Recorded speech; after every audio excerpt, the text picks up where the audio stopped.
Good evening. Welcome to this meeting of the Westborough Select Board, it being 6:02 on Tuesday, January 23rd. If you are so able, please rise for the Pledge of Allegiance. Pledge allegiance to the flag of the United States of America and to the republic for which it stands, one nation, under God, indivisible, with liberty and justice for all. Okay. Thank you. This meeting is being recorded and live streamed by Westborough TV. Hey, Chris, we're not, I don't need to read anything for hybrid or anything. No, we're not hybrid. All right, thank you. Do we have anyone here for open forum? No one here for open forum. All right, thank you.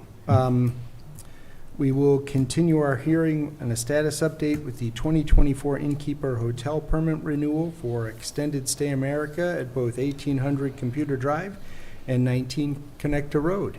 Gentlemen, would you care to come forward? Yeah, do we have to wait till 6:15 on that one? Oh, Do we? I wasn't sure if it was a continuation. Let's continue to 6:15. Oh, so okay. I don't know if you want to take All right. Debbie. we have to wait a few minutes. Sorry. Sorry. 1 second. I jumped the gun. Why don't we move to item number 3, our town clerk, and if this is a discussion of the March 2024 presidential primary and town elections. Yeah, thank you for having me. I just wanted to touch base with you about our elections that we have coming up. We have the presidential primary election on March 5th, and we have the town election on March 12th. Both of those elections will take place at the high school in the gym. We will be having in-person early voting for the presidential primary election. That will be starting on February 24th, which is a Saturday, from 9 to 4. I just want to note that is also the last day to register to vote for the presidential primary election. Early voting in person will continue the week of February 26th through March 1st at Town Hall. All the early voting hours will take place in this hall, in Memorial Hall. The Commonwealth of Massachusetts sent a vote by mail postcard to every registered voter in the Commonwealth of Massachusetts. Those postcards should be returned as soon as possible, especially for the presidential primary election. We expect the first mailing of those ballots to be sometime, hopefully by the end of next week. And I also just wanted to mention that today at 5 p.m. was the deadline to return nomination papers for certification. We do have candidates for every position, and I have posted those onto the town's website for anybody who wants to take a look. Do Fantastic. you have any questions? Oh, that's great. Yeah, Thank thank you you. very Thank you. much. Much My pleasure. appreciated. You could do minutes or the. Can we jump to number 4? We do 4? They're here. Number 4, request to amend Section 12 liquor license for Cold Harbor Brewing Company at 66 Otis Street for a change in hours. I think we have the owners here.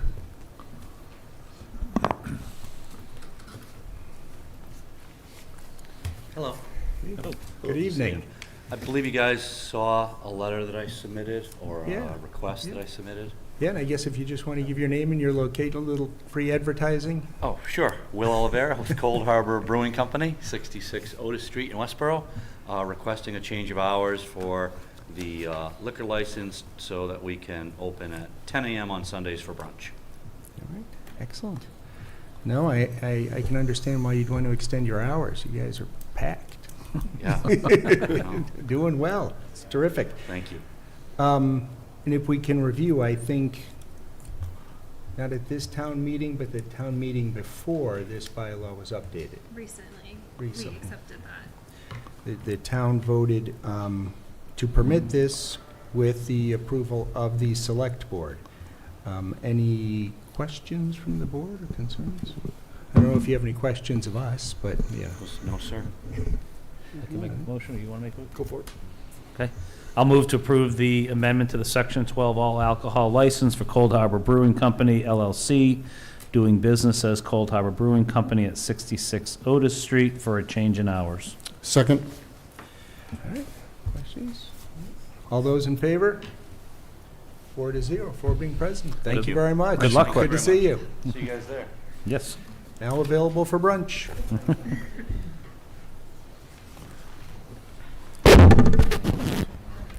We could go to 9, 10, or 11. All right. Let's take them in order. Whoops. 9 will be quick. Let's go to 9. Okay, 9 it is. Let's see. Local Initiative Compliance Certificate for 3 Stagecoach Circle, Unit 11. You Sure. discussing? So, yeah, so this was back on October 10th, 2023. This came before the board. This is an affordable unit that's 55 plus restricted. And at the time, the board moved to assign and to designate the Westborough Affordable Housing Trust Fund as the town's designee to exercise the option granted to the town pursuant to the deed. That would have allowed the trust to acquire the property if the Executive Office of Housing and Livable Communities, EOHLC, was unable to find an eligible purchaser.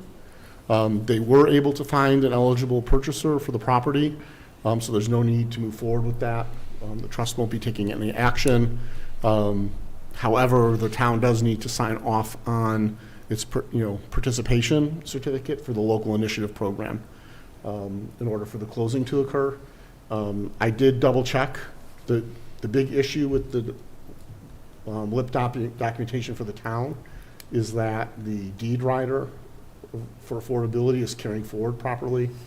I did pull it from the registrar's office the other day, and it is absolutely perfect for what we want. It's the same that's there now, which in the future gives the town, also gives the town the right to purchase, as opposed to having it go to an ineligible buyer.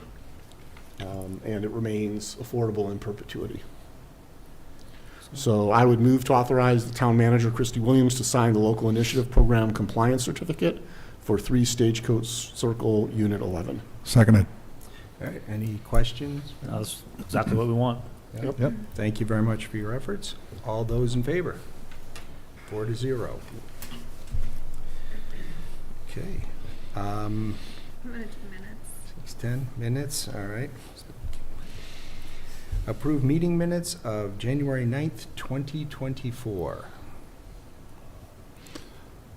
Anybody want to put forward that motion? So I did have one correction. I think it's just a typo. Under Session 2, under Mass General Law, Section 21A3, to discuss strategy with respect to litigation regarding Westborough SPE. The second bullet says he entitled to vary. I think it's supposed to say entitled. I think there's a correction in language there needed. Just to make it grammatically correct. Got it. Nice catch. All right. So, does anyone want to make a motion to approve those as amended? So moved. All right. Seconded. All right, all those in favor?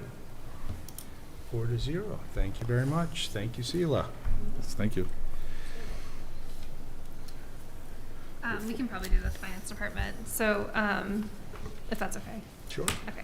Yeah. So we did go ahead and advertise that payroll position in the finance department, and we have received a lot of applications for that. So we'll be moving forward with that. Again, as a reminder, that will be using funds currently in the FY24 budget, and that's due to the vacancy with the previous finance director leaving, and then the chief assessor serving in that interim role. So we're able to cover that. We are having, we continue to have interim services provided by Stephen Price in our treasurer collector position. We've had a few interviews, so we're hopeful that we can make an offer soon. In the meantime, we've been having a difficult time finding interim town accountant services. That includes reaching out to retired town accountants, I would say Anita Patel in the school department's been extremely helpful in terms of reaching out to her network. Kim and I both attended the MMA, the Mass Municipal Association conference over the weekend, talking to different contractors. I mean, it's just been very difficult to find interim services. So we are lucky that the town of Grafton has supported us in terms of sending over their town accountant and her being available as needed. We've also entered into a contract with Leah Talbot. So she is not providing town accountant services, but she is doing some work for us, but some special projects for us, and also serving in a consultative role. So looking forward in being in need of the town accountant position, we did ask the board to amend the classification plan last time to create the position. You all know we have an article in the town meeting warrant to really separate that position from the finance director. But given the issues we've had with finding interim role, we're looking to potentially move forward with a permanent position. So we would ask that the board approve the job description with our intention to advertise immediately. And then if we were to find someone, we would have to go to the finance committee for a reserve fund transfer for funding for the rest of the fiscal year, or at least up through town meeting. And we did talk to the finance committee about that last night. And we're going to continue to seek an interim accountant as well. So that's where we're at. The budget you'll hear later has already been updated to reflect a full 12 months for both the payroll benefits position and the town accountant position. Questions? I mean, it looks like the updates here, we haven't updated this town accountant job description a number of years, but anything to call out specifically on the updates, or is it more just bringing it up to date? I think it was just bringing it up to date and understanding the key functions of that as we've had discussions, just trying to make it very clear. Perfect. I guess my question would be, and I wasn't at the last meeting, so bear with me for a moment here. So we're splitting the role of what was the finance director, which included the town accountant function. This will be a new position. The finance director position, am I correct in thinking that we will also get a new job description for that as well? Yes. Yeah, that would be following town meeting. We would remove the town accountant position from the finance director. And am I correct in thinking, because the accounting is moving to the town accountant position, so the finance director will be more of kind of an administrative director type position, or how will that kind of play out with that role? Yeah, so just so we can back up, the FY25 budget was already proposing that those two positions be separated, so I just want to be clear that that's not an outcome of us having these vacancies. So the finance director position, you would get a new job description. They would be, a manager. They would do strategic planning. They would work some of the things that Leah was already doing. Just very difficult to do with the day-to-day operations of being in the town accountant as well. But some examples would be the debt strategy that we had worked on. That would be the finance director role. We're trying to work on a long-term capital plan. We did a little bit of that with the board, and then with Leah leaving, we didn't complete that, so those types of things would be done. They would continue to oversee those three divisions, so accounting, treasurer collector, and assessing. So, okay. Thank you. Yep. Right. I'll move to approve the town accountant position as presented. Second? Okay. All those in favor? 4-0. Kim, thank you very much. Okay, with that, and it now being 6:17, we will move back to the continued hearing and status update regarding extended stay at 1800 Computer Drive and 19 Connector Road. Gentlemen, thank you for your patience.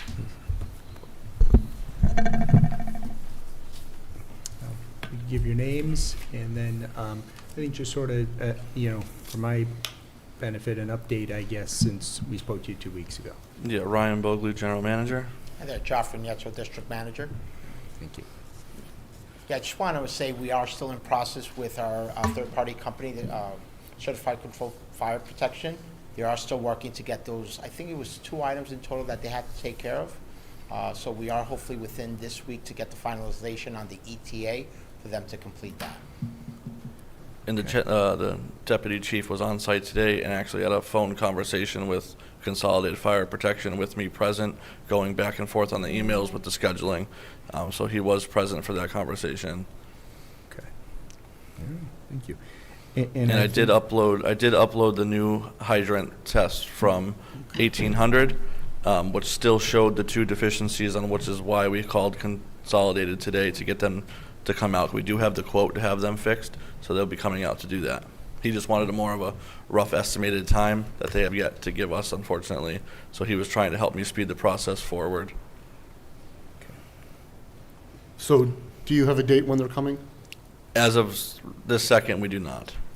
That's what I requested him to help me with, because he sees me putting the effort in and Joffrey putting the effort in. He is seeing the email threads back and forth, starting from the day after our last town meeting, and we have not gotten the progression from them of when they were coming out. So having his word and calling Michelle, our contact at CFP, definitely sounded like the ball was going, and it was a big help. So that's why I reached out to him to assist me with that. Okay. What is part of that? I see that something looks like is on back order here. Is that part of what's preventing? So the last That's meeting we something. had, the caps were on back order. So those caps have all been in place. Those are all on. They did come and put reducers at 1800 Computer Drive. Unfortunately, they were the wrong reducers. It needed to be the iron pipe thread. So those have not been yet installed, but he also had a conversation with that today as well. They have to order those. Those are very specific type of thread that the town of Westborough uses. They put on the standard ones that most of everybody uses. So those will be installed at 19 connector and 1800 computer. All the fire hydrants were also painted red. Those were still yellow at the last meeting. Those are all red now. Has the hydrant at 19 connector been inspected and tested? It is not. The one up by Orrin O'Leary's has not been inspected. We're getting a date. The work order has been in. They have not come out to inspect that, though. They inspected the other 3, but not the one at Owens.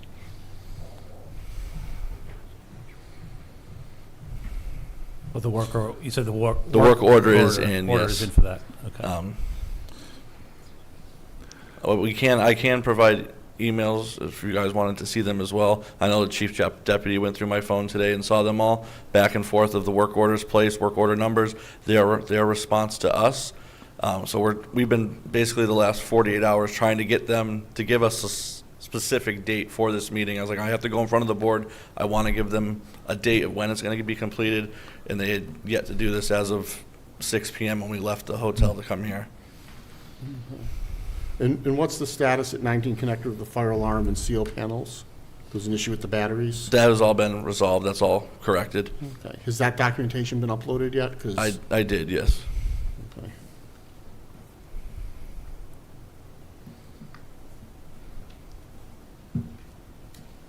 I put it in under other. He did see it last time he was here and present with me. He signed off on that. It was a total of, I think, 22 batteries or 18 batteries, whatever it was. So you had a checklist here in front of us from the deputy chief on an email, and there's 7 items that we're all looking at here. And Yeah. if I'm doing the calculation correct and understanding what you're telling us, 2 of the items have been completed. There's still 5 that are pending the contractor coming out and dealing with. What are the 5? Can you please? Well, 2 of them are the same. I think the standpipe hose connections for both of them. Yeah, so have been originally the ordered. standpipe hose connections were just the red plastic caps that we wanted to cover. So Right. those have been covered. Those are all covered at 19 Connector Road. But now they want the reducers on them as well. So that's the next part of it. So those will be in place too, but we did get everything capped. Okay. So it sounds at 1,800, items 3 and 4, just for the board, those look like they're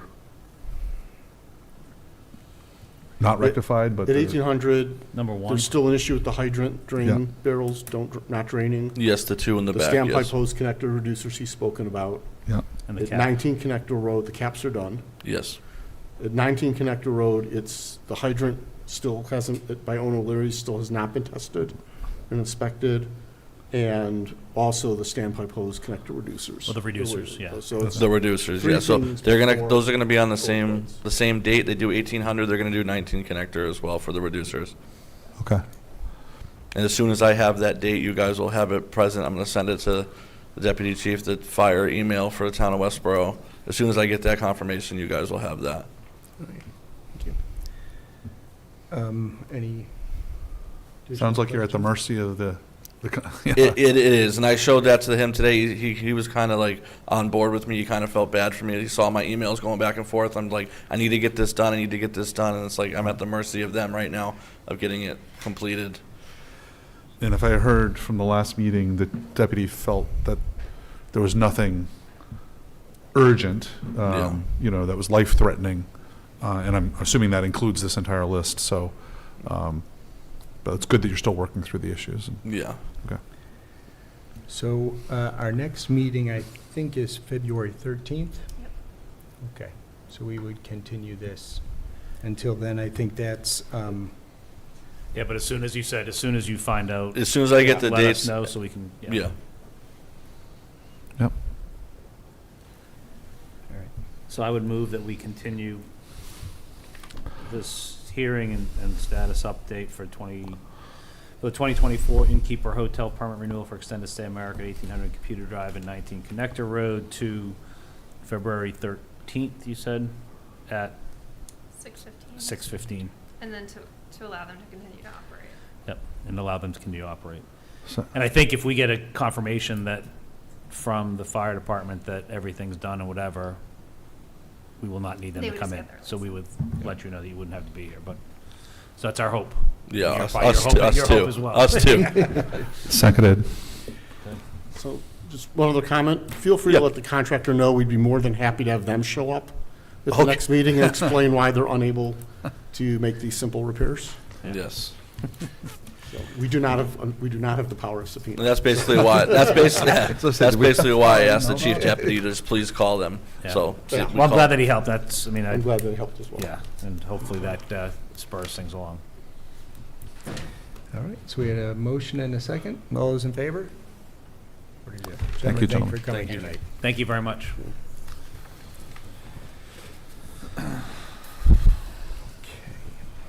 All right.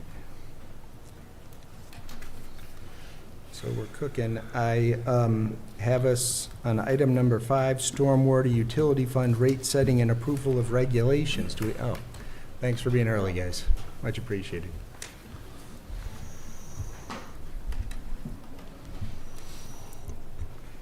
I'm sorry we pushed you off the meeting due to non-attendance.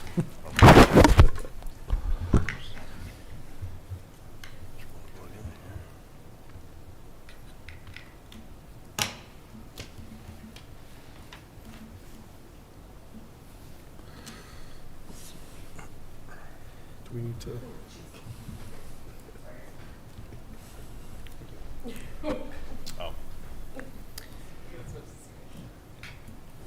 So, good evening. We're in the middle of our implementation of the stormwater utility, as you're all aware. Chris, I know you've been here multiple times, but sorry, you mind introducing Oh, yourself? Chris Pant, Director of Public Works. So tonight, we're here to set the rates for the stormwater utility. In December, we were here, we discussed kind of how we got to where we are, and reviewed the rates, answered questions, provided regulations. Hopefully you've had the chance to see those. We'll summarize them tonight. I'm going to introduce Rich Niles from Woodard & Curran, who's going to briefly go through a few charts just to refresh everybody and, set us up for hopefully a decision on the rates, and then we can continue on with the process for a July kickoff this year. So, Thank you. over to Rich. Thanks, Chris. Good evening, everyone. Rich Niles with Woodard & Curran. Thank you. Just wanted to do, excuse me, like Chris said, a quick overview, just refresh the proposed rates, just so we have them in front of us again. Talk about the regulations, the credit manual, and sort of the process for credits and how people would apply for them. And then next steps for the utility implementation beyond tonight. So just a reminder, we have 3 tiers for single-family residential, and then non-single family are calculated based on a multiple of Tier 1. These are the rates you see on the screen, $57, $115, and $172 for each of those tiers. And as we discussed before, that provides sufficient revenue based on the number of billing units and the methodology for the rate structure we had developed before, so that we can meet the stormwater program needs, account for, bad debt, credits, and other factors that are part of operating the utility, essentially, and some contingency budget for unknowns. So that gives us adequate revenue. Here's the fee schedule that's, in Appendix A of the regulations. These are the proposed rates. And the only thing that you might notice is a little bit different is we have the 3 tiers, but then you see Tier 4. That's just meant to mean anything other than Tier 1 through 3 for residential, single family. So in terms of how we kind of capture that and describe it, and then probably ultimately how people may see that on their bill, it's just easier to say, well, that's Tier 4. So that's how a lot of communities do it. So it's kind of just a way we name it. But nothing has changed since last meeting and meetings before on the rate structure. It's all the same. These are the same numbers that were presented before. It's just now in a table, which is part of the regulations, an appendix. So the regulations really just mimic what's in the bylaw, and we've added more information in there as appropriate to clarify things. We've added more related to the credit policy and sort of the process, and I can get into a couple examples when we get to that point on the credit manual. But it really just codifies the utility. So it's a set of guidelines that in many ways just repeats a lot of what's in the bylaw, but then adds more to it with more clarity and appendices for the fee schedule, as well as the credit manual itself. So the credit manual is an appendix to the regulations. With the credit manual, there's also a form that goes with that to actually apply for credit. So I don't know if there's anything specific regarding the regulations that there's a question on, if there's anything more detailed we need to get into on that. The credit manual is maybe the only piece where there's a couple things that I want to point out, but. Yeah, I did have a couple questions about this, if that's okay. So, fantastic piece of work. Really appreciate the work that went into building the regulations. I'm assuming that there's still some time. There's a couple of, I think, changes that might be needed. Specifically in section 6F, talks about in the event of the property owner believes the stormwater fee is improperly calculated. And it talks about if that is found to be the case, that an abatement would be occurred. An abatement's a future change to their stormwater bill. My question to you is, if they were already being previously billed incorrectly and they were able to get that abatement, that ruling in their favor, would they not be eligible for some sort of credit or some sort of refund on a previous bill that they had to pay because they had to pay that bill? There's no mention of how they would get a return on that, a refund. So just a thought there. Yeah. So on that item specifically, I mean, what a lot of communities choose to do is if it's usually those issues come up right away in the beginning of when bills go out, the first billing cycle or the next billing cycle, most communities will make that retroactive. If it's later on, they can still choose to do that. A lot of times I see communities handle that in a policy. So we'll say we're going to have a policy that's not really codified. We don't feel that level of detail is necessary. And that is sort of an administrative process that we document and handle separately. And some of those details are in that. We could include that in here if you want to make a decision on that. I think typically it would apply retroactively because in essence the data was incorrect. And that does happen in certain instances. We don't go out and look at every property. We have a digitization process. Yep. We've tried to minimize the opportunity or the need rather to have to adjust things. So hopefully there's not too many errors, but there may be a 1% error in the data. Yeah, I'm just trying to think of that set, resident who says, "Hey, I got lumped into category 2, and I'm really a category 1. My fee was an extra $100 or whatever that number was again." Yeah.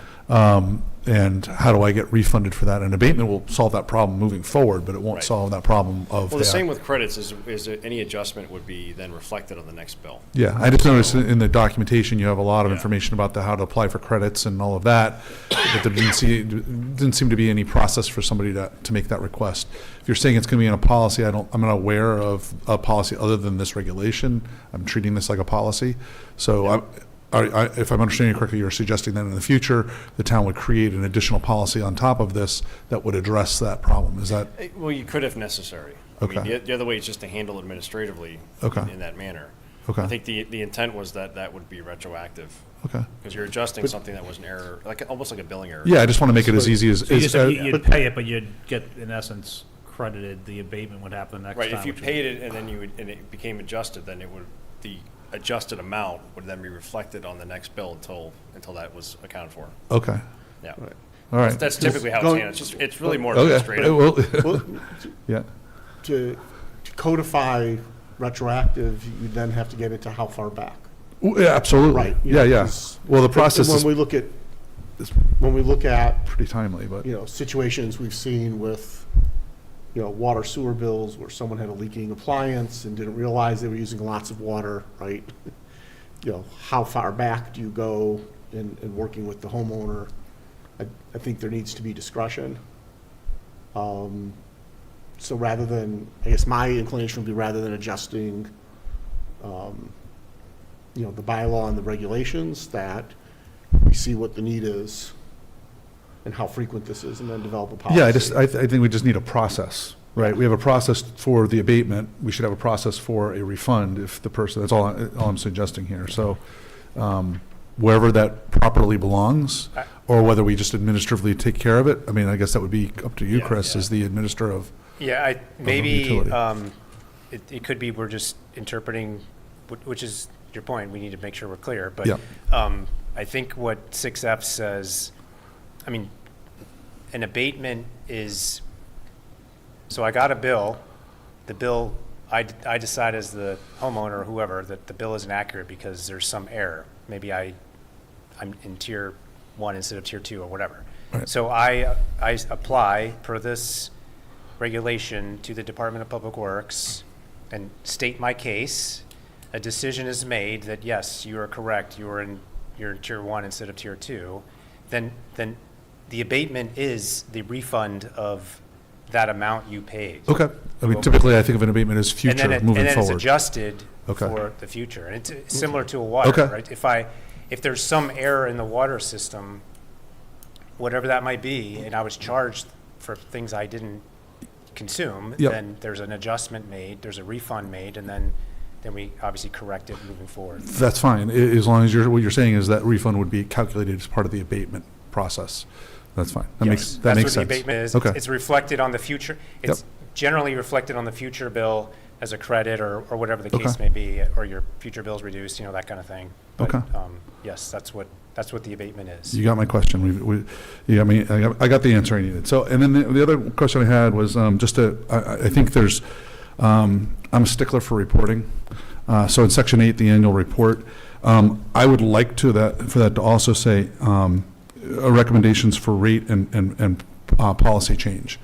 Because I can only imagine that as we roll out this utility and we start to see how it actually flows and the consumption of the funds over time, there's going to be a need to possibly look at the policy or the regulations and also make adjustments to or recommendation on the rate change. And I would expect that to happen during that annual report. So just a suggestion, if we're going to call out what we're expecting in that annual report, I would request rate change recommendation and policy change recommendations. And then I had one other change here, or just comment, and this is more towards the board itself. Let me just find it here. I'm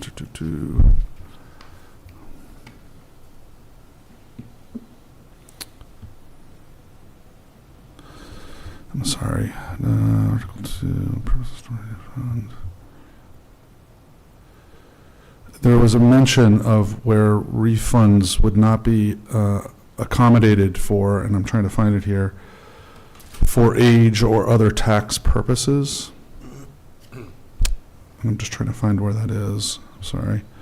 But I would hope, you know, our senior community is under a tremendous amount of stress right now, and I was really hoping that we would see inside this regulation some ability for our senior community to be able to file for some sort of credit or rebate. I know above and beyond, you've got the 40-20% based on the type of property and when their stormwater systems were developed, when that makes total sense to me. But I'm also looking for another opportunity for people who are in financial strains, or at least our senior community, to be able to get some sort of ability to get a reduction in their stormwater utility. So I don't know if that's, again, I'm looking for the board as to what the appetite is for something like that. And I'm trying to find the language here. So the bylaw calls out exemptions specifically, which is what you're referring to. Mhm. And where those would be documented per the bylaw, if it's not one of the exemptions listed in the bylaw says the select board could implement a policy to capture that exemption for some other group of people, whatever that might be. So it's not specifically included in the regulations. We acknowledge that that's still a question that needs to be answered, but we, in the scheme of things, it's. I'm not saying it's not important, but it's not.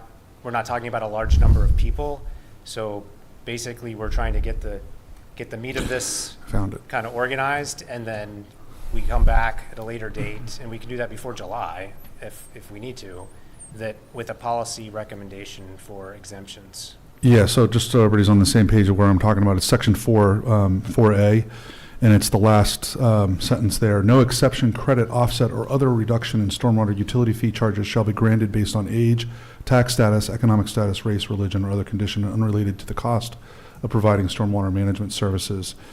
And I think we should strike the age piece.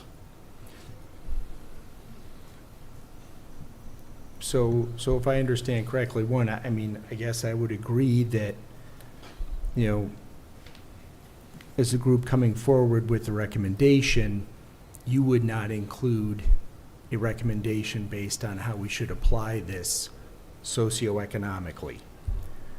I think that is a decision for the select board that we could take up at a future meeting if this is something we are interested in as a select board. Yeah, again, I'm trying to find out what the appetite is here. And I don't know where we are in this process in regards to this. Again, this is the first time I've seen the regulation, so I'm assuming that this is the opportunity to talk about what changes should be made here. But, you know, Sean, through you as the chair, if this is a future conversation more appropriate at a future meeting, that's fine. Well, I think even if we just strike age, we then haven't actually made any recommendation as to what those. No, we're just keeping that exemptions should option be. open to us in the future, Right. is what I'm saying, right? If it's in there now, my fear is we're locked in, we can't do anything to accommodate for age, whereas if we strike that, we as a board have more flexibility to say, hey, we do want to create some sort of, or maybe we don't, some sort of credit or whatnot based on age. So, but let's confirm whether or not, I think this document allows for that, right? Because it says, therefore, except as provided in this section or otherwise provided by law or policy approved by the select board, and then it goes on to say no exemptions for these groups. So, I mean, I think Maybe. it does leave it up, if I'm reading this correctly, it leaves it up to the select board to come up with a policy that would supersede this. Correct. Okay, all And right. that language is what's in the bylaw, so even if we changed it here, it says what it says here in the bylaw. Okay. So that clause about the select board policy was, I know you probably don't remember, it was a long time ago, but when we had this discussion a long time ago, we added that specifically to allow you all to have that flexibility at some point whenever you choose. You're shaking the cobwebs loose here. Thank you, Chris. Yes, So- that does ring a bell. So it gives gives us the ability to create that policy, identify exemptions if you choose to Okay. and implement that. Good. When would the appropriate time, seeing that we're trying to roll this out later this year, when would be the appropriate time for us to work on a policy to supersede that, perhaps make this type of change or any type of change we as a board? Is that needed before we roll out the utility? It's not needed. Okay. It was something, it's kind of on our list of try and get it done, try and get something drafted as a recommendation prior to July, but it's not necessary to be done before July. We can Okay. still roll with everything Okay. as it is. It just won't be out there yet. Okay. Yeah, it doesn't affect our final implementation tasks that Okay. we need to do to set it up to get It's bills not a ready. requirement of rolling out the Right, utility. but it is something that is going to be a question once people get bills. Yep. And having something, being prepared for that. I think the thought, like Chris mentioned before, it's a small number of affected properties or individuals community-wide. Developing this policy might take a little bit of time. We just wanted to kind of get this, the meat of everything in place, which then, final rate setting does allow us to finalize the billing database, integrate that with the billing system. That does take several months to do. Yeah, So- I'm not sure what the senior ratio is to home ownership in town, but the senior population is our largest demographic. So it is something I'm, very concerned about, yeah. Right, but I think my understanding was within that population, the number that would qualify Mm-hmm. per other metrics, and Yeah, I guess possibly. that's the question, is what are the metrics you're using to Right. apply for this particular It's not exemption? just age. Right. Yeah. So, Yeah, no, I get it. so that in the end, the number that would actually qualify would be a smaller proportion of that. Yep. But I don't have those numbers. Yep, until we work on it, we'll know what those I numbers think it really needs are. more work. Yep. Yeah, so Fair enough. to your point, we understand it's something that is, the board is likely interested in. I think it's reasonable to have something drafted and potentially approved before July, but we didn't want to hold up this process because we don't have that done. Right. Makes sense. Makes sense. Thank you. I appreciate it. That's all I have. Yeah, no, and I guess to finally confirm it is if there is something that we would like to do related to that, it's with the folks sitting here, Right. I guess, and, we would just get With your back to you help. with, what we're considering, right? And of course, Yeah, I mean, get your we- thoughts, we want to make sure if we We decide can, something that's implementable. we can pull something together, but if you do have recommendations into, like, guidance you want to, or things you're interested in seeing, then you can relay that to us and we can make sure we factor that into the recommendation. Okay. I would be thinking that anything we could come up with wouldn't actually be part of this document. It would Right, be it'd be a separate separate from policy. this. Yeah. Be a separate select board policy that you own and manage, like, can update and change and all that sort of thing. Perfect. Very helpful, thank you. Yeah. Well, it also gives you flexibility, I think, in some ways too. Yep. Sometimes written policies, codified and regulations tie your hands a little bit more. Yep. So, No, thank you, good question. Anybody to the right here? Yeah. Heard it all 2 weeks ago? 4 weeks ago now, 4 weeks ago. Well, we're going to go through, we have more stuff to go through here, though, right? Okay. yeah, Yeah. I've got a couple more slides. So, okay, so just want to touch on the credit manual itself. It's part of it's an appendix of the regulations. The same information, I say same information presented at the last meeting because we didn't make any substantial changes to the credit policy. There's some language tweaks to it, just to provide clarity. But in terms of, how much credit you can get, what's the type of thing the type of property that's eligible for credit, and then how much you get, those fundamental policies, nothing has changed. We did add the 20% credit for qualifying residential properties. Originally, we said single family in and of itself doesn't qualify for credit. Typically, single family homes don't have a lot of constructed stormwater infrastructure that was required by permit. However, you do have some that did require dry wells for roof leaders and things like that. So that does actually exist. In a lot of stormwater utility programs, single-family residential properties, even if they abate some of their stormwater, it just doesn't make a big impact to the system. So it's kind of a literal drop in the bucket. So a lot of communities choose not to even allow it, but in your instance where they were required by your regulations to do something, albeit it's small, we felt that was the appropriate credit to grant, it's easy. The 20% credit, we made that really easy for everybody that qualifies. So single-family properties that were required to put something in that can demonstrate that that was a permit requirement would then qualify. That just seemed to make sense. So that was the only substantial change. I don't know how many properties exactly that was, but it's obviously a small number. But that'll, you know, if people come in and say, listen, I had to build this thing and you're charging me for something I already had to pay for, you know, it diffuses that pretty well. I looked over. Makes it more equitable. I thought this form and the guide was fantastic. I thought it was very well written, and I appreciate all the detail. My question on this is more for Chris and Christy. With our new website, I'm envisioning this looks like it's going to be paper-based, but is there a possibility or is there a plan to move this to an online process for folks to apply? Yes, Okay. that would be ideal. Excellent. I can't tell you exactly if that's going to be July 1st or not, No, but that's all right. that's the intent. All right. Great. Yeah, we found that if you search for stormwater credit manuals, you find lots of them across the country, some that are really thick. We've been finding that this is far more digestible. Concise. Yes. So keep it simple sometimes is the best, right? So I don't think there's a whole lot to note on that. We tried to make it easy to understand and outline the requirements for, if you're applying for 20% credit, there's less documentation, et cetera. So unless you guys have any questions on that, that's relatively straightforward. So last slide here, next steps.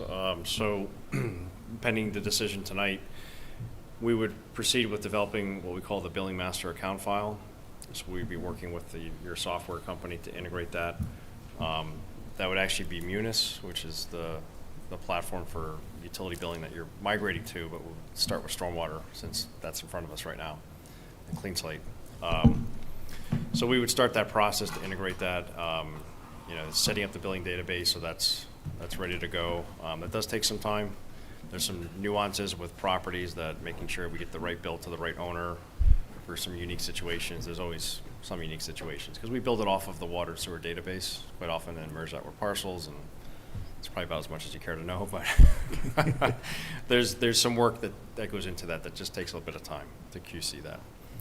And then throughout this process leading up to July, we have community engagement, which I guess, the 1581 was rescheduled. It was supposed to be today. I didn't get that memo until earlier. I didn't have a chance to change on the slide, but that's one. Is that in 2 weeks now, Chris?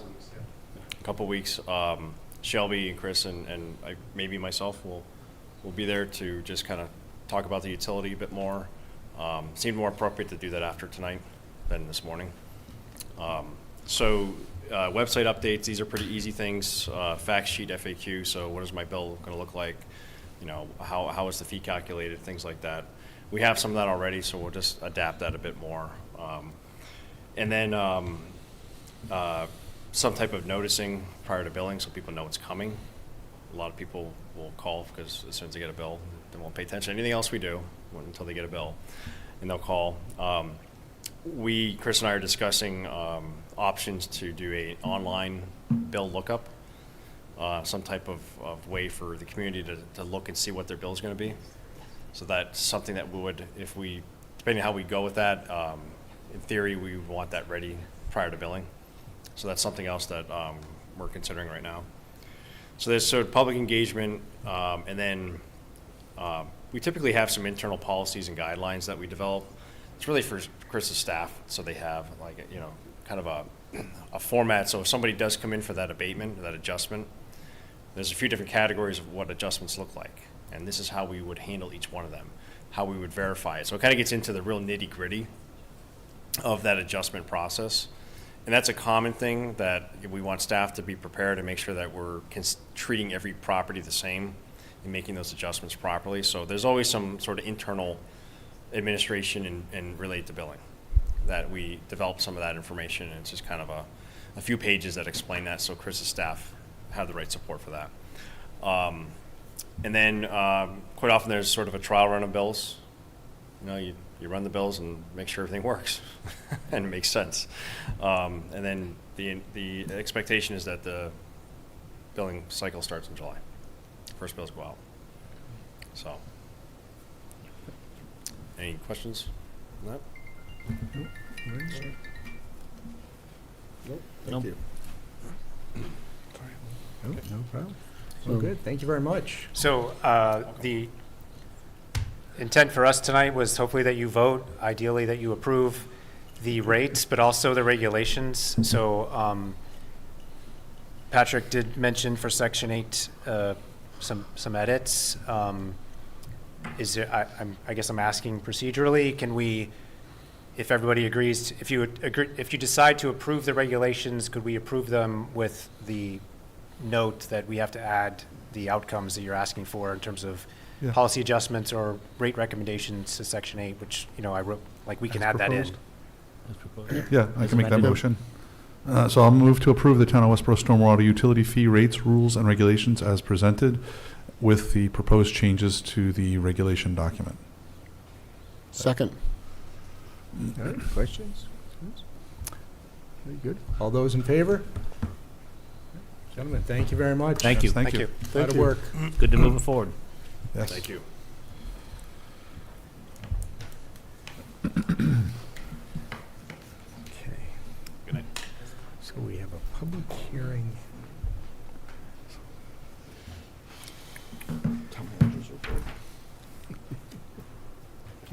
Christie have a lot to say.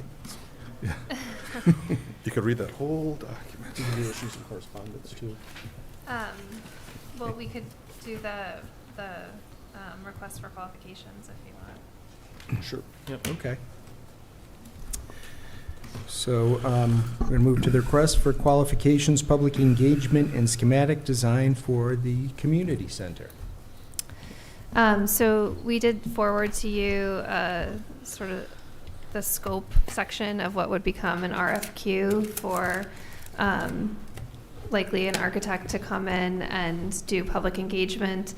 This is consistent with what we had presented during the information sessions around the community center, where we talked about the need for public engagement to determine exactly how the building would be fit up, specifically on the first floor, with some attention to the second floor as well, understanding that there's going to be a large open space. So Kim really did the work on this, so she can certainly jump in, but she looked at different RFQs for similar projects and prepared this scope. So it's not a complete document. What I would hope for is that the board, if you're comfortable with what's proposed, that we could finalize it with as staff or potentially with one member of the board, just so that we can keep it moving forward. All right, Christie, thank you. Any questions from the board on the document? Patrick? I do have a couple. Sure, no, go I ahead. guess I'm on tonight. Yeah. So I guess, first of all, thank you, Kim, for putting the work into this. Very helpful to start to outline this and understand it, and I think it's definitely headed, in the right direction. I guess the first observation I made is it seems like it's very senior center focused, and really I would expect this document to be community center focused, because it's not just a design for a senior center. So it's kind of a theme throughout as we talk about it as a senior center, and it really, in my view and my understanding of why we're purchasing this building, is as a complete community center. So I would look for that. Can I just respond to that? Sure. Because we did internally, Kim and I had this conversation, and I guess I would just want to clarify my understanding. So I know what you're saying, Patrick, and so, certainly we could change that language a little bit, but I guess I just want to make sure that I understand the board's position, which is that the, sort of existing walls and rooms that are on the second floor, we're not expecting that whole design of the second floor would change. That was my understanding. If that's incorrect, then this needs to be amended. Well, I guess I'll take a stab at that first. I think that, yeah, absolutely, that was kind of the intention. However, I think there's also an understanding that there's space up there that doesn't really have, I haven't Yeah. seen a plan yet for upstairs. We know what Right. exists there today. Right. Right, but there's a lot of space. When we took the tour of the facility, all the equipment was in there. Yes. And there was a room, I think, to the far left that really had nothing in it. You know, I think it was mirrors and things in there. It was like a yoga center or something. So I would expect that the whole building is part of this discussion, not just the first floor. Okay. And you did say that just now even that it was, but I would expect that we're kind of looking at the whole building. I think that we should be clear, though, that I would expect that we're carving out, or maybe not, the gym area, the pool area. Yes. That multi-purpose room that you were just mentioning is something that I think we'd envisioned using. So I just think that in terms of understanding the scope of the project. I'll give you an example. You know, we've heard a lot of different ideas for the senior center, indoor pickleball courts, as well, potentially a second library location for pick up and drop off of books. Right. Obviously, potentially some sort of eating area of some kind. Yep. Lot of competing ideas there, right? And limited space, even though 31,000 square feet on the first floor is a lot of space.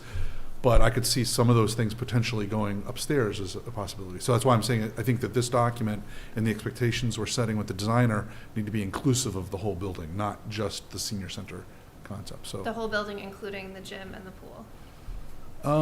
no, but I don't think we're going to, the boundaries of the gym, meaning basketball court, pool, that main area, but there were other areas off to the side, and, you know, I didn't know. Okay. I mean, I agree with you that that large open space in the middle has potential to be other things, and I don't know what Right, those are. I don't know what those are, exactly. But I do think sort of the perimeter seemed like it was set, and so I just want to make sure that I understand that. I mean, obviously, that can be part of the conversation, but I think it's important to understand if we're talking about changing the pool, that's a pretty different conversation. No, but I think it's just inclusive of the whole building. Okay. That's all I'm saying. Yeah, the only thing I would say about the gym is, I think you mentioned it, I mean, there's been talk about similar to what we did across the street before, of striping the court for pickleball or something like that. I Yeah, mean, it's so still that a makes court. sense. There could be. Yeah, but I don't think we have to, that's not And really designing anything, that's taping the floor. And I think that there was already some language in here, and I can't find it right now, but I think there was language in here that already described the fact that the design needs to incorporate and understand the existing uses of the building. Yeah. Correct. So that's where I Okay. think Okay. that's the catch-all on it. Yep, Okay, yeah. that makes sense. I think, Jed, you follow. Why don't you go? I have some other ones I might ask. so. Yeah, no, and I agree, and I guess what I'm thinking is that you have to include what's on the second floor to help you understand what you need to do on the first floor. Yeah, that makes sense. I think the other piece is we're just talking about the senior center, and we don't know that the senior center is going to encompass the entire first floor. Right. So, yeah, I don't know how we capture that in I think here. our intent was that it was not. Yeah, so it's sort of senior It's a lot of big center space. at all. I don't know how, you know. But But I think we do need to make sure, as a part of this, that what is created as a senior center is, Satisfactory. thank you. Yes. So, and we may be wordsmithing this a little bit in terms of an RFQ, but, is Because the I honestly intent for really this like just to outline the senior center and the rec department's use of the building, or the multi-generational community center? It's the entire, I mean, this is the only RFQ. So Okay, this so is then the I would only suggest process. that Right. the overall goal should be develop a plan for the town's multi-generational community center, inclusive of the senior center, the recreation department, and other community uses. We've got a request from the Veterans Advisory Board, worthy of consideration. The whole point of public engagement is what other community Right. use are we looking for? Yep. Yeah, I mean, I think we have our next agenda, well, one of our next agenda items tonight that could be space that's being used today that we need community space for as well in there. So I think I agree with you, Al. I think it's broader than It's right. just senior center. It's multi-generational. Yeah, it's tough. And I think that the work we're expecting to have done is on the first floor, which is, I think, sort of what you're outlining here, is that, like, Vast majority. that's where the Yeah. I mean, the work is. I expect but there'll be I- discussion, because there are event rooms on the second floor, so I expect there'll be discussions of Yeah. how that might be used by Right. the senior center, or Well, the that group- large area in the middle It- has to, we have to do something. something with the large area in the middle, or the, you know, the windowed area off Right, to the side. right. And, you know, also just, you know, my expectation is that the results of this could be a build-out that doesn't actually utilize all of the space. Maybe. That looks at, here's what we're gonna do now, Mhm. and there's still other things that you may wanna do on the road and reserve space for that, or that you don't wanna commit to now. Yeah, and maybe talking about sort of the use of the pool or the basketball court is jumping ahead, because I do think the RFQ, you know, we'll get a designer and then the process will shape itself. But I do think that the board at some point is going to need to take a position potentially on the pool and the basketball court so that it can focus those discussions. And I think also on the use of that building by organizations beyond town organizations, or beyond the senior center and the recreation department, because we have gotten requests. There's other people who have come out talking about storing things in that building. I think that we need to be clear so that those discussions don't go in a direction that is not intended. Okay. I did have two other comments. Go ahead. I had two other comments here. The next one was, there's a paragraph on page 2, the designer shall develop up to 3 alternatives. I would suggest that reads, the designer shall develop no less than 3 alternatives. I think we should require them to actually provide 3 alternatives to us. And then my final comment is on the very last piece around sustainable design, and I was really happy to see this. It's mentioned there, but it's also mentioned in some way also in the design excellence section 1 of that. But under the sustainable design, I think there should be some comment in regards to, as we're moving towards the specialized stretch codes, that's something we should call out as far as their knowledge or ability to, or awareness of those new code requirements as we look at possibly retrofitting this building and making it more compliant for the future. They don't have the exact wording. I just would suggest we put something in there. Sure.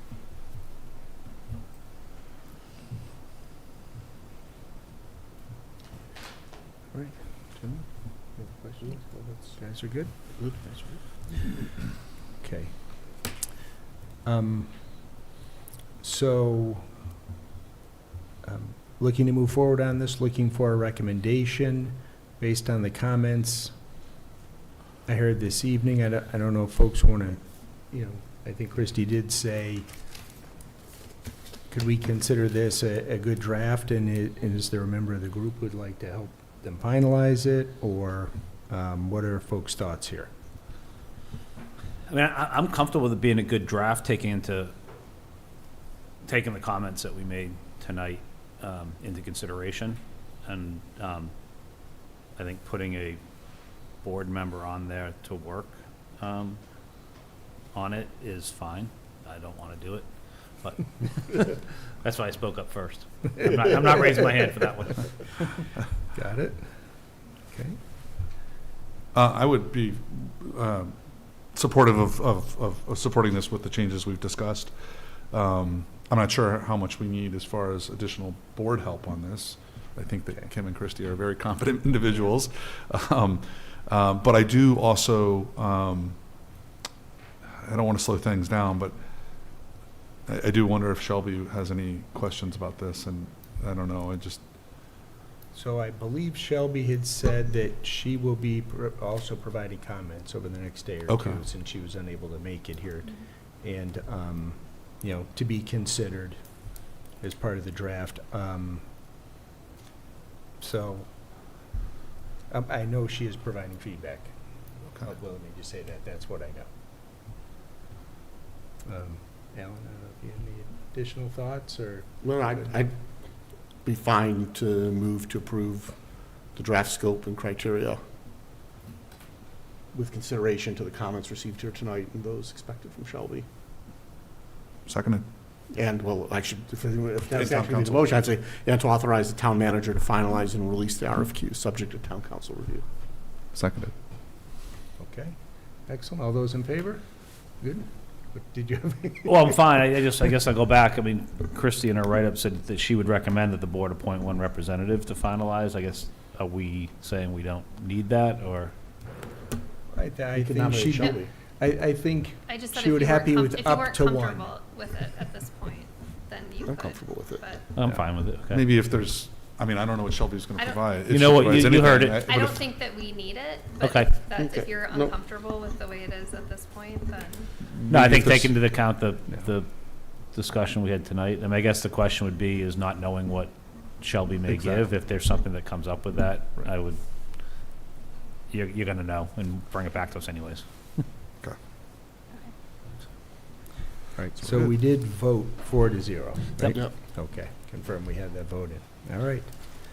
Now, Kim and Christie, thank you very much. It was Kim. Kim, thank you very much. Thank you, Kim.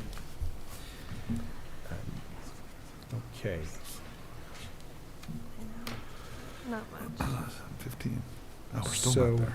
I could do the, So I think I'd like to hold off on the rec. Do you want to do the town manager update? yeah, sure. So we have an opening on the Registrar of Voters. Gibbs Mitchell has resigned after 24 years serving as a Democratic Registrar of Voters. So we'd like to thank him for his dedicating over 2 decades of service to the town.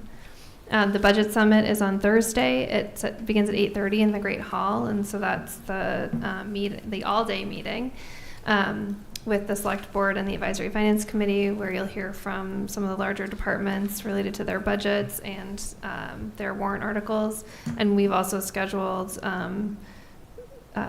community development folks and recreation in order to take up those. Your mic just go out? I don't know, it keeps Going off, yeah. Try not to take it personally. Let's see. That's not working either. I don't know. The select board meeting on February 27th will be held in the Great Hall due to early voting being conducted in Memorial Hall.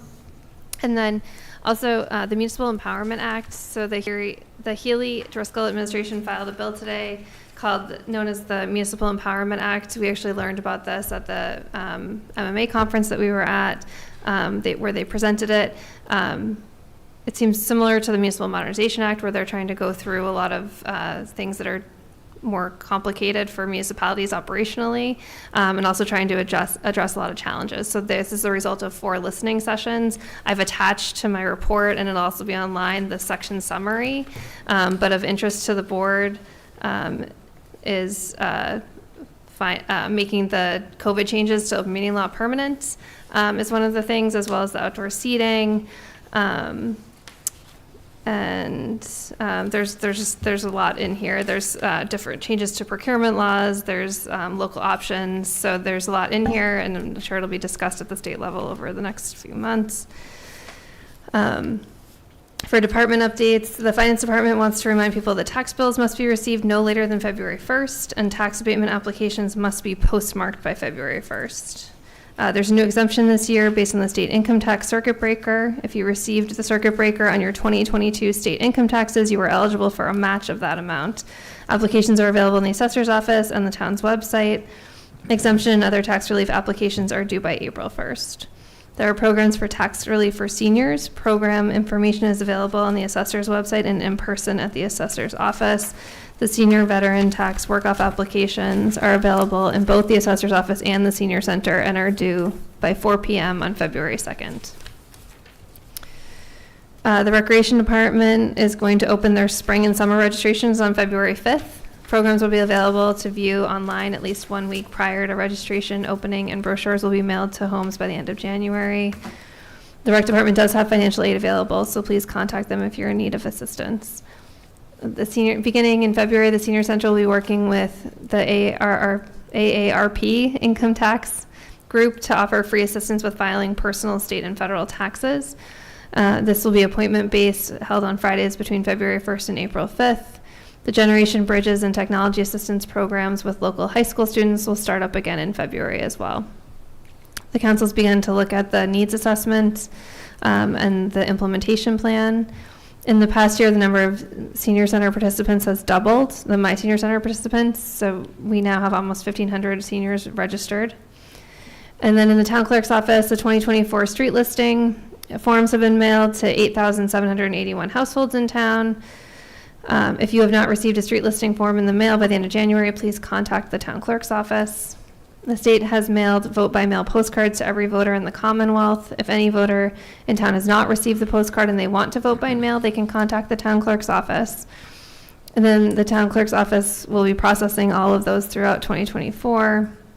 Residents interested in becoming an election worker are encouraged to contact the town clerk's office. And all dogs must be licensed by March 31st, which you can do on this town's website or in person. That's it. Too fast. Thank you Huh? very much. Too fast? Sorry. Let's see, we have 2 minutes. How did the conference go this past weekend? It went great. Great. Yeah, it went really well. We had some good speakers, and I attended sessions on public engagement and waste management programs. So Where was it held? at the Heinz Convention Center in Boston. I think there were 1,400 Yeah. elected and appointed municipal officials there. Yes.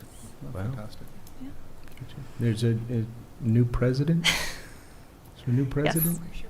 I know. I forgot to bring it. Yes. So I was elected as the president of the Mass Municipal Management Association on Saturday morning of the conference. Congratulations. Thank you. Well deserved. Thanks.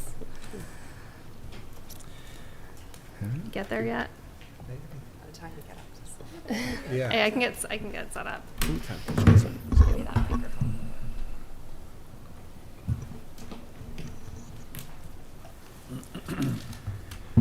That's what I brought this for. Okay. Move over to Big Book.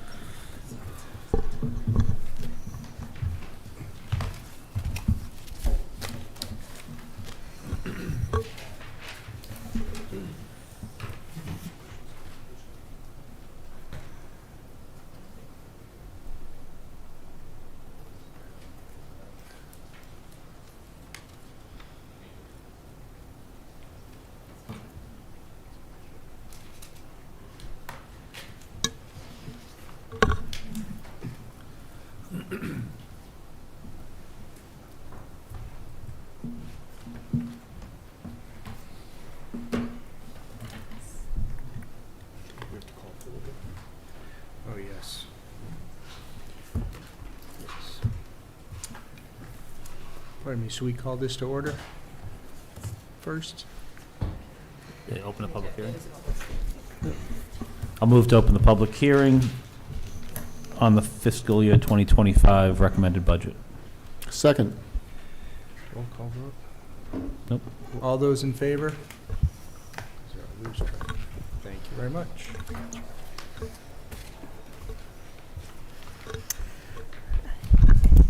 Great, well, thank you. Before I start, I just really want to thank John Steinberg and Kim Foster for helping put together this document. Obviously, everyone is aware of the vacancies in the finance department, and they have been incredible stepping up to help with this, so thank you. So this is the FY25 budget and capital plan presentation. This is the presentation that's required under the charter to be given no later than the first meeting of the board in February. But in the last few years, we've done it at this meeting in advance of the budget summit. This is our Distinguished Budget Award presentation that we received for the fiscal 24 budget. And then this is the budget process. So this is similar to the slides that you've seen before. We start the budget process right after Labor Day. So in September, we had the tri-board meeting with the Select Board, School Committee, and Advisory Finance Committee. And then throughout October, capital requests are due, as well as initial budgets. We meet with the different department heads in November, and then the budget comes to you on December 21st. So we spend a lot of time between that November and that December 21st date reviewing budgets and understanding the need for any additional asks, and looking for alternative funding sources, and making decisions about what we're going to put forward in the next budget. This is the budget hearing, and then we have the budget summit, and of course followed by that will be several meetings with the select board and the advisory finance committee to review the budgets as well as any warrant articles. This was something that we introduced last year, so I just wanted to highlight it again. We created a budget manual, so that's been really helpful. We've had a lot of changes in department heads level staff, and so they've been able to use this to identify the expectations related to the budget.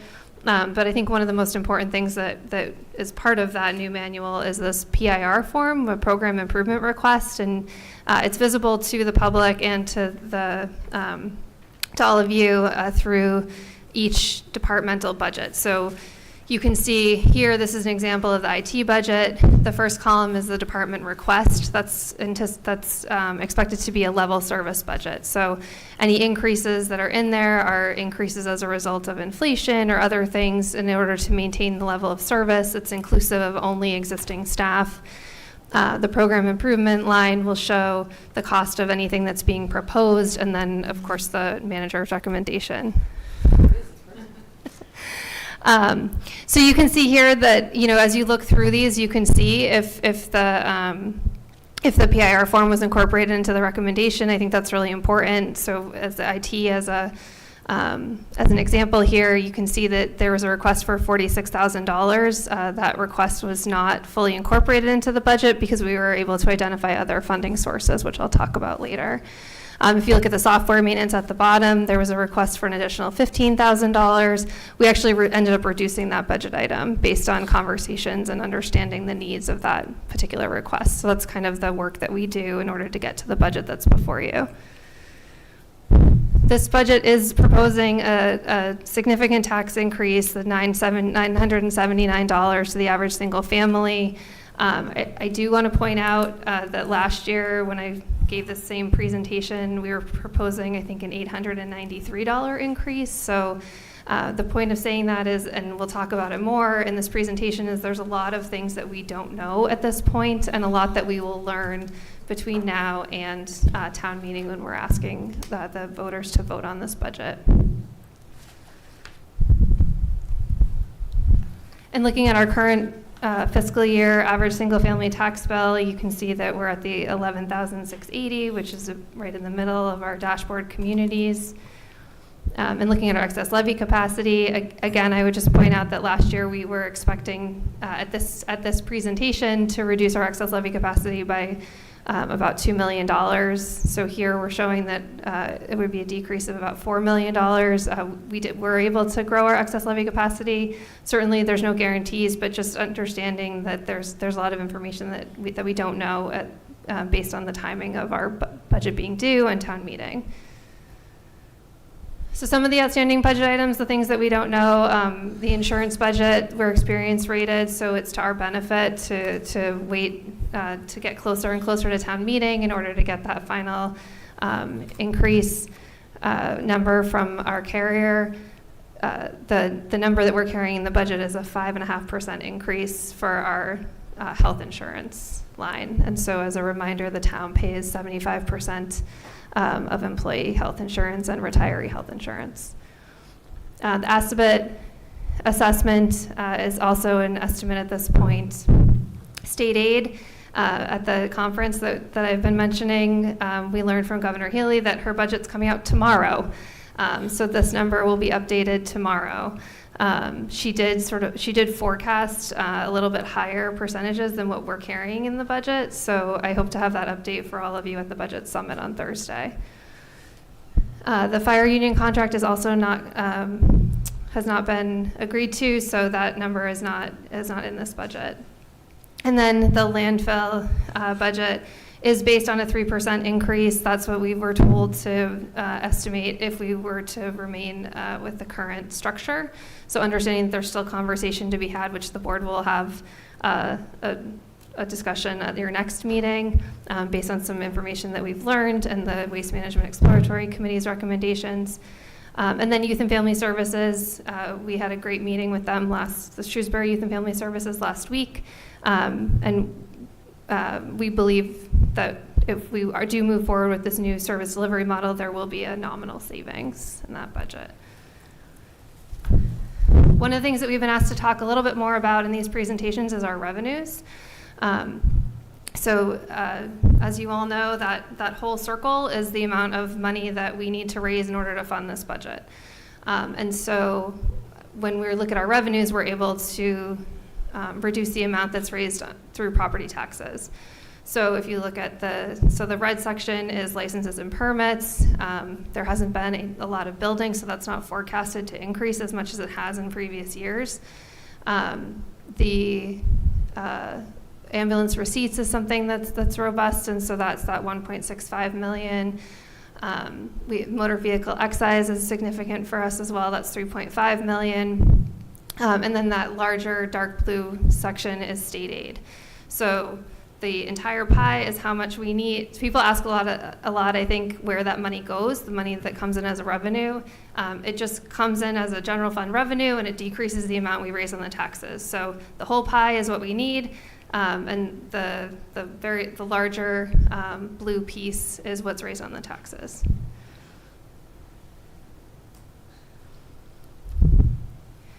So when we look at estimated increases, the town budget is estimated to increase 6.62%. There's just a note here that I think is important, which is 22% of the increase is attributable to the addition of the community center. We were very clear about this when we were presenting the community center, what we anticipated the increases in FY25 to be.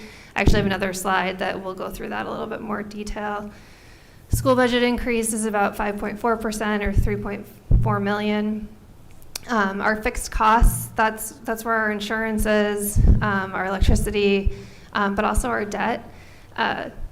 In this year, there's debt that was falling off, but it was the high school and Mill Pond debt, so we're also not receiving that MSBA offset. That's another thing that's an outstanding piece of information that that could be significant. So we're budgeting for a 5% interest rate, but we are hoping it will come in less than that, and so that's a pretty significant increase for this year. Worcester Regional Retirement, that's a hard number that we got from them for our assessments. That's an 11% increase, and then the Assabet Valley assessment hasn't been approved yet, but that's the estimate that we've gotten. Just drilling down into the town departments, so our salary and wage increase is the bulk of our increase at that 6.66%, and then expenses is 6.47%. But then below, there's the breakout of the community center. So a lot of that increase in expenses is attributable to the community center. And then this is just a breakdown of more detailed breakdown of where those costs are. So if you look in the bottom right corner of the blue spreadsheet, there's the estimated tax impact of adding the community center, which is inclusive of the debt service, is $147.84. At the October town meeting, we presented that we estimated it would be $180.84. So one of the reasons for that is that the community center manager is only proposed for a 6-month period in terms of its impact on the budget. So it is possible that the rec department will decide to fund the first 6 months out of the revolving account, but the impact to the budget is only 6 months here. And then the program and volunteer coordinator. In the Council on Aging, we had proposed increasing those hours. We still think that will be important, but we're not anticipating doing it now in fiscal 25, so we've taken that out of the budget. And then the common area maintenance charges, we anticipate being less than what we had forecasted at that October town meeting.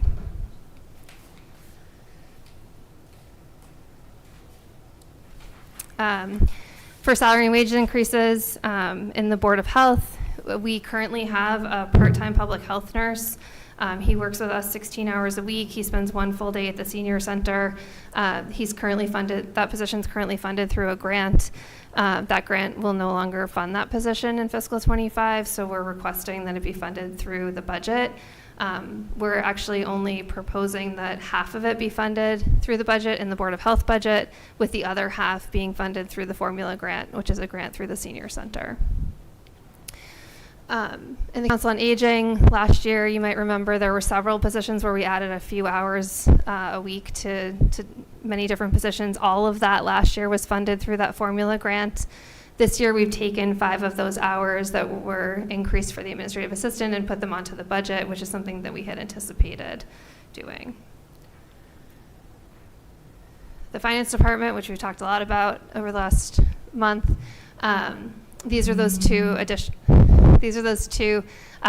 positions that we've spoken about. So one is the town accountant and one is the payroll clerk administrative assistant.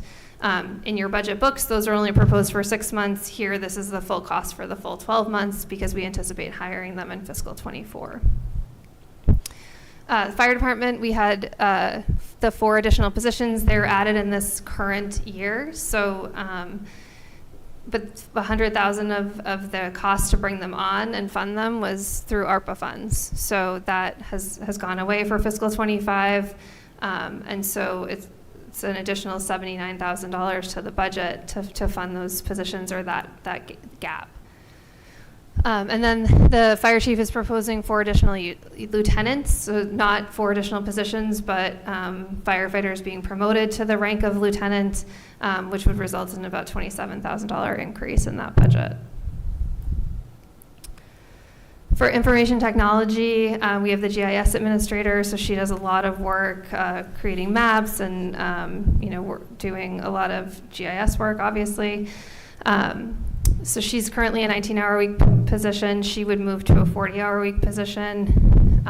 It's something that we've talked about for a few years, and especially with the onset of the stormwater utility, we think it's really important that we increase her hours. Previously, she's been funded fully through the IT budget. Our proposal here is that the increase in hours, that 12 of those additional hours be funded through water, sewer, and stormwater because of the work that she does to support those enterprise funds. Though that increase doesn't reflect any increase in benefits in terms of insurance, but we do budget to anticipate people coming on and off of insurance. In the police department, the 3 patrol officers, again, these positions were hired back in fiscal '23. But the plan at the time when they were approved using ARPA funds was that they would incrementally be added to the budget. So the additional cost of these positions is the $55,000. And then the police chief is proposing the creation of a corporal rank similar to the fire department that I just described. It's not additional positions.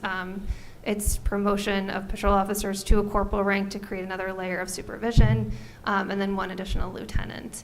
And if you look at that budget, you'll see that the cost of doing that is actually higher than this $29,000, but he was able to reduce another line item by doing this, and so the net cost is that $29,000. In the planning department, they're proposing an assistant town planner, though they would be an assistant for the whole department.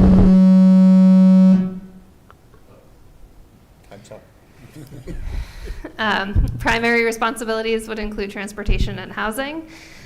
Because of that, again, this position was budgeted for only the 6-month period in recognition of the increase to the budget. However, the Affordable Housing Trust did vote to fund 10 hours per week of this position, which might allow it to start a little bit earlier, but would also be a funding source going forward for this position for 10 hours a week. And in the library, there was a request for some position adjustments just based on updates to job descriptions, and those will come before this board for your approval, but they are budgeted at $11,000 in the budget. For expenses, again, similar to what we talked about with the public health nurse, the Pool Code Pro software that we use, which was funded through the grant, will no longer be funded through the grant, so there's an additional impact there. It's a small amount that I wouldn't typically put up there, but it's a high percentage of their budget, so because they have a small budget. Community development, we've added $10,000 for conservation area stewardship. You're clearly aware of the additional land that we have acquired over the last few years. It's anticipated that this $10,000 is an incremental increase to that, and more would be needed in the future. And then the elections budget, we actually removed from the budget, not because we're not going to have elections anymore.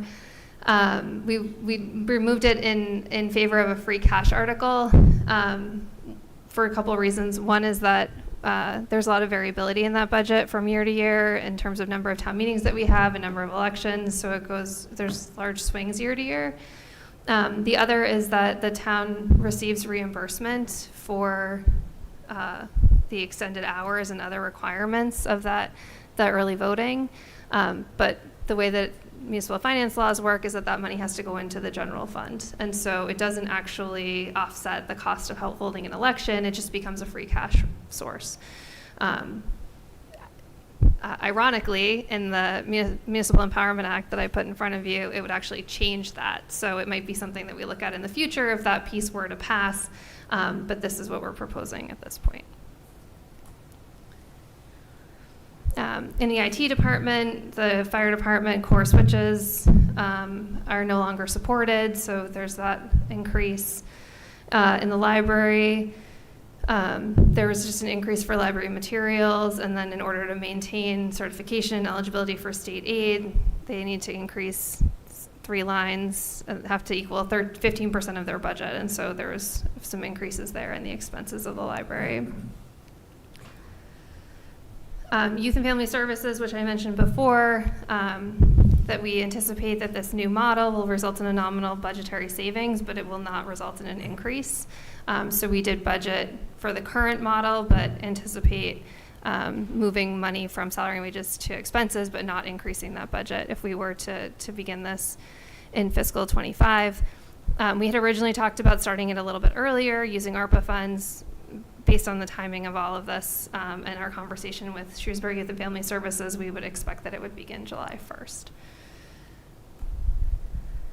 And looking at our fixed costs, as I mentioned earlier, that includes insurance, electricity, and the landfill budgets, with our largest increase being in electricity, though it's only $113,705. For waste,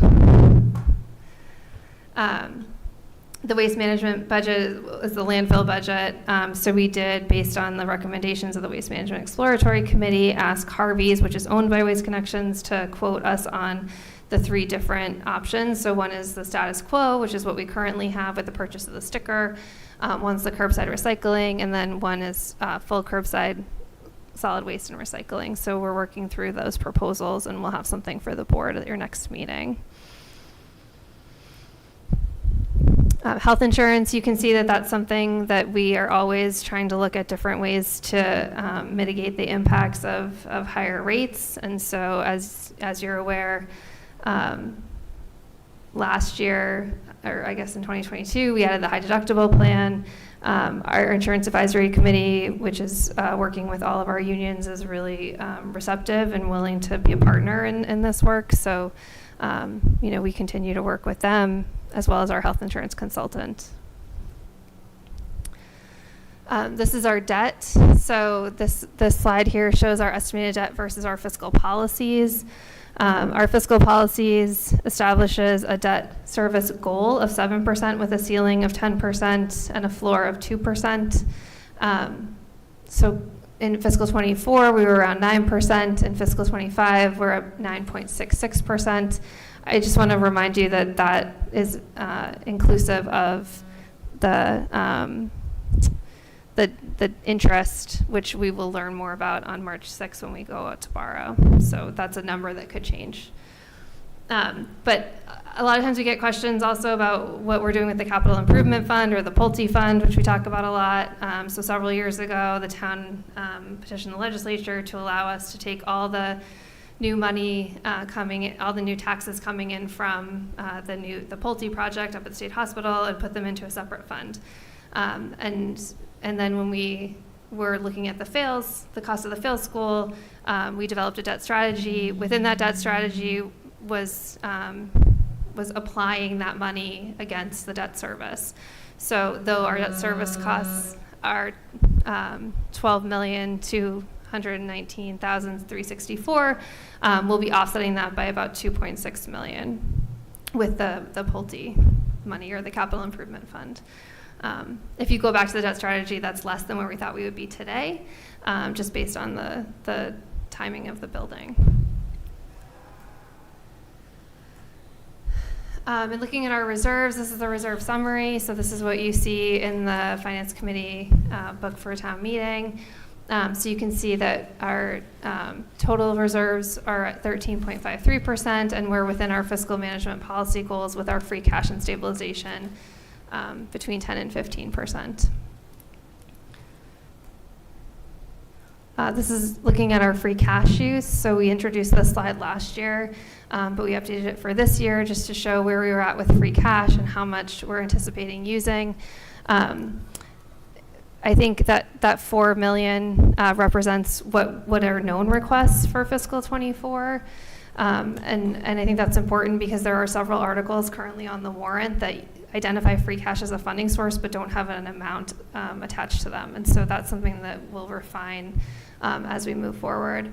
One of the things we really tried to do in this budget was look at our ability to use free cash without creating or increasing our structural deficit. And that was, that's really where the pulling out of the election budget came from. So we've really tried to identify ways that we can, mitigate the impact. There's a lot on the warrant also with the tuition reimbursement, the HRA, just regularly recurring articles, hazardous waste day that would typically be a raise and appropriate are all proposed as free cash articles this year. This is our comprehensive fiscal management policy. So a couple of years ago, we developed an OPEB funding policy, so we continue to work towards that. We've also continue to use free cash to lower the tax rate. So in fiscal '25, though we had hoped to reduce the use of free cash to lower the tax rate, we're proposing that we continue to use that $450,000 of free cash. And then you can see up here that brings the average single family increase at this point from $1,032 to $979. And then here, this shows where we are on that OPEB funding schedule. So we've increased $200,000 a year in the raise and appropriate, and then we also contribute $200,000 of free cash to OPEB. This is our total town reserves. So this assumes that all of the warrant articles for which we've identified the cost are approved. And so that would bring us our free cash to 8.62, which is above our goal. Understanding again that there are several articles that we haven't identified the amounts that we would use. Other financial resources that are available are the sale of real estate account, which is that 1.9 million, open space at 17,000, Walkup Robinson Trust at 1.8 million. That's proposed as a funding source for the purchase of one of the properties on the warrant. And then our OPEB, which is restricted, is up to 10.8 million. And then I just want to point out that the town was, in FY23, the town was awarded over $9 million in grants. So we do pursue those opportunities as we can. And looking at the capital plan, we are continuing to have the same model and same process. So this is the capital plan for FY25 through 29, and then we've also have a 10-year period that looks out, and that's something that we continue to work on, and the long-range capital plan. According to our comprehensive fiscal management policies, our capital funds should equal 1 to 1.5% of the general fund operating budget. And you can see here that our free cash use for the capital plan is at 1.21, so within our policies. So this here shows all of the items that are using free cash, as well as items using other funds. So the senior center van replacement, for example, will be funded through a gift that they've received. And then here, these are items that are proposed for general fund debt, and then also retained earnings in different enterprise accounts. And then this is the slide that shows sort of the breakdown of a average single-family tax bill and how that would be allocated through the different departments. And that completes my presentation. Thank you very much. Thank you for working through those technical difficulties. Put a budget item in appreciated. to fix the audio system in here. Can't afford it. Yeah, it's true. This is a public hearing. Are there individuals here who would like to ask questions? Yes, please come forward. If you could just give us your name and address. Thank you. What can we do about these microphones? Wilfred Savoy, 41 Chestnut Street. I have a document to share. Terrific, thank you.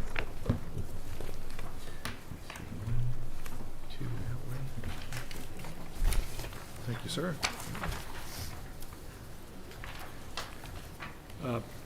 Over the years, I've noticed that in the budget, there was a presentation there that showed comparable towns or dashboard towns, 15 towns, making comparisons with Westborough.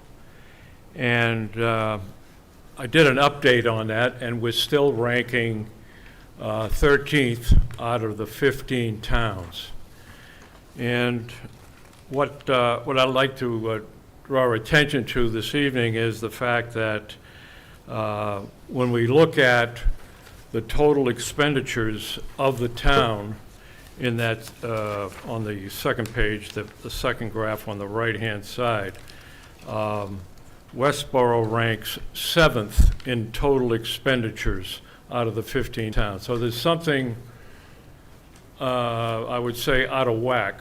If the town's median income is ranking 13th out of 15 towns, and our expenditures rank 7 out of the 15 towns, it raises a question, certainly in my mind, and I think it should be in your mind. In breaking down the town expenditures on the last page, the third page, what jumps out, what areas of the town budget that jumps out that are extremely higher than the average of the other 14 towns. Number one is fire. Fire ranks 7 out of 15 in our expenditures. Education ranks 7th out of the 15th. Westborough's fixed costs ranks 2nd highest out of 15. And finally, debt service ranks 5th out of 15 of the comparable towns. So those 4 expenditure functions are significantly higher than the median household income. Now, the reasons for those, I'm sure there are reasons for them. But I think it raises a question as to why Westborough is so much higher than its comparable towns in those areas. I've looked at the education budget, and because there's a lot of data out there with regards to expenditures, and as best as I can tell, the reason why the school department budget ranks in the upper half is the fact that our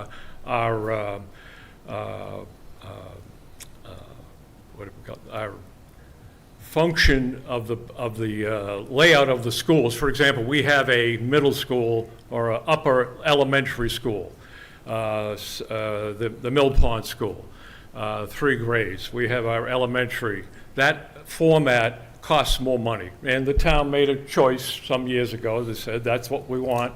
And as I look at it, that's probably why we rank higher, because there's of the 15 towns, there's nobody else that has that configuration of grades. So I present that to you for your consideration, that when you're making your deliberations, to keep particularly those 4 areas in mind. Be happy to answer any questions, you may have any, or that'll be it. Thank you. Thank you very much. Thank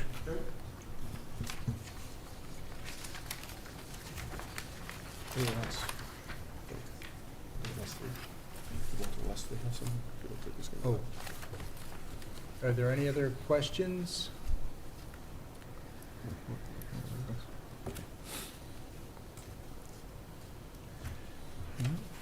Any from the board?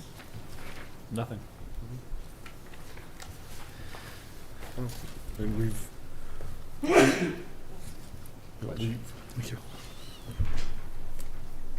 I think, a number of the increases, as the town manager presented, are, based on decisions we've made for necessary staffing adjustments that go to operating efficiency, reflecting the growth in the community and therefore the growth and responsibilities and needs we have in certain aspects of the town, and certainly looking at even things like public safety. Those are in lines with the studies and the plans, but also dealing with quality of service issues that are critical to the town.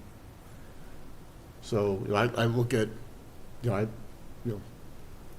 even when you look at us, comparison with other towns, it's always a challenge because towns have different levels of service. Shrewsbury, for example, does not have an ambulance service. UMass Medical System has provided the ambulance service. That's no cost to the town because they bill ambulance patients directly, but they've now notified Shrewsbury that they're no longer going to be able to provide that service. And so Shrewsbury hasn't decided how they're going to provide that service, whether it's put it out to bid to another contractor or make the millions of dollars of capital investment in the vehicles and the equipment and the operational expenditures and the training and the stipends and the certifications and the administrative work involved in delivering that service to the community. And so it's, every year it's a challenge, right? We want, the operating budget is the item on the warrant that mostly drives the tax rate and the bill that we all pay. And we do look at the impact our decisions make on that and the impact on the community. And also the understanding of what if we don't spend money, right? And what if we cut services? What does that mean to the community? What would be acceptable? The 979 number's scary, right? But, and I shouldn't say but, and we also know that when we have more information on the proposed state budget, which will, by the time we get to October town meeting, which will be different than the actual budget as far as state aid, reimbursements, receipts, certification of free cash that happens, that, now's not the time to panic per se, because we understand that generally that number goes down and goes down significantly between now and the time that we actually finalize our budget after fall town meeting and set the rate at the hearing next November. So those are my comments. I don't, people have said we should cut, and my response is, okay, what's not a priority? What would you want us not to be doing that's in the budget? And remind people, I've seen comments online, it's like, where does the money go? If you look at the budget document, every single department has goals and objectives, has metrics and measures. and defines how all the money's being spent. It's not just budget tables, there's narrative around that. So as challenging as this balancing act is, I think we've arrived at something at this point that looks reasonable and fair. No, thank you. Patrick? Any comments? No comments?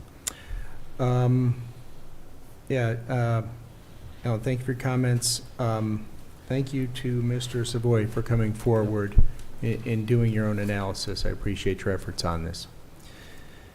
I think, we're all getting together on Thursday with the Advisory Finance Committee, with the school committee, town department heads, and of course, going through this in additional detail. I would add that, your comment that I think early in the process, I think the town tries to be very conservative with how they estimate things. We don't want to surprise anybody in the wrong direction, right? So the estimates are conservative with the hopes that as we get more information, either revenues are adjusted up or expenses are adjusted down. And I think that follows with sort of what we've seen between when budgets are originally drawn and then when final increases are determined kind of at the end of the year as the rates posted, as Alan was saying. We'll continue to look at this, but as our town manager has outlined, each one of these increases has been approved the majority of them have been approved at some prior stage. And there may be an increase associated with those that was anticipated, such as police and fire, and others we know are needs within the community. And in some cases, I think there are grants that have been used that are expiring. Although, thank you to our town manager for also highlighting the significant amount of grants that we do get each and every year. I look forward to our further discussions on Thursday as we go through this in detail. And certainly, please reach out to the board if you're watching this and have questions, concerns, things you would like followed up on. Please reach out. Our email is posted on the new and improved town website. So please reach out with any questions you have. And with that, any final thoughts? I'll move to close the public hearing. Second. Third. All in favor? 4-0. Thank you very much. Thank you, Kristen.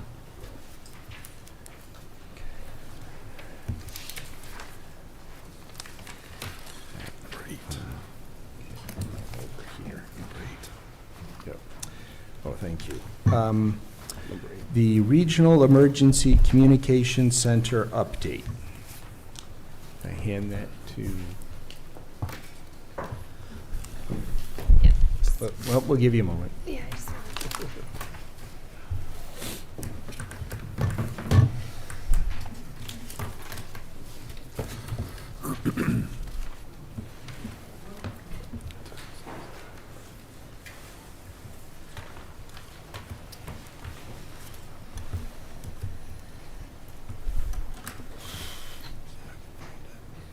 I know Chief Purcell is coming back for this discussion, so just when he comes in, he can jump in. But as some of you are aware, the Hockomock Pond Reuse Committee had reached out to the University of Connecticut, which has an arm of it that does analysis of Superfund sites and for the purpose of reuse. And so in working with the conservation director and that committee, UConn did come and do an investigation and created a report related to the Hockomock Pond site. And included in that report was looking at potential trails and, or on that property, but also looked at the building. Do you want to come on? Do you want to come up? So in review of that building, The report did note that when they had gone into the building, that there was an odor in the building, and so our conservation director and fire chief met on site with Beazer, which is the responsible party, and had hoped to have someone from the EPA there, but they were unable to attend to really look at the odor and where it might be coming from, and how we would explore further in order to understand how we might move forward with the Regional Emergency Communication Center. And so it became clear that it's unclear who the responsible party will be, who will be responsible for even doing the investigation, never mind any cleanup, and what the level of that cleanup will be.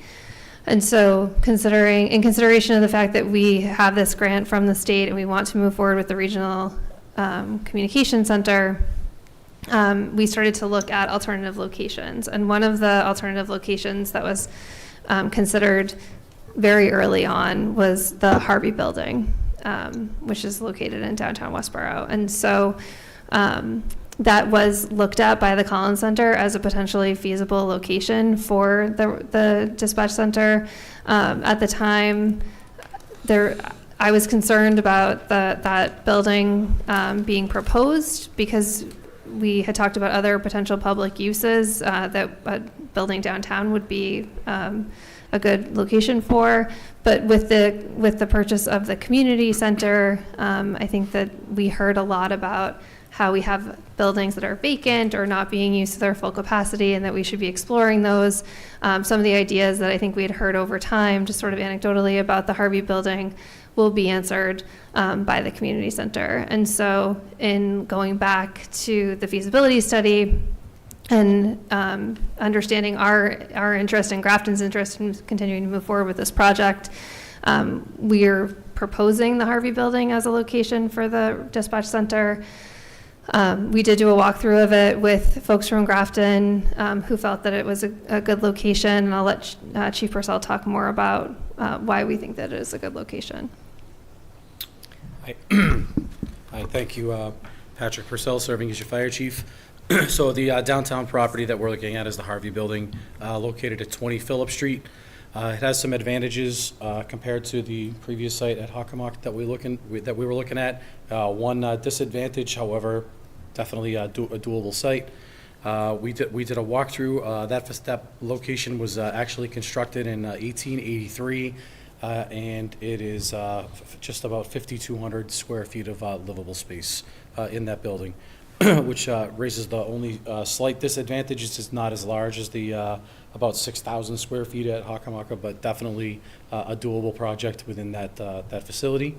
It is in the downtown area, close to the fire station, which is beneficial for infrastructure purposes. We have the majority of the fiber optics and communication line already downtown, three buildings away.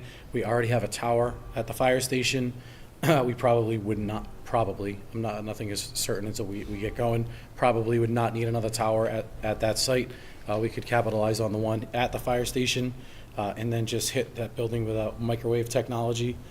I think that a concern that residents may have would be an aesthetic appearance, having a regional facility there, but I can assure you that as the manager probably alluded to, it's still, no matter what, going to be a town building under a lease, and we would be the ones doing the procurement for an architect, and if it wasn't suitable for appearance-wise for the downtown, then obviously we would take that under advisement and make sure that it was.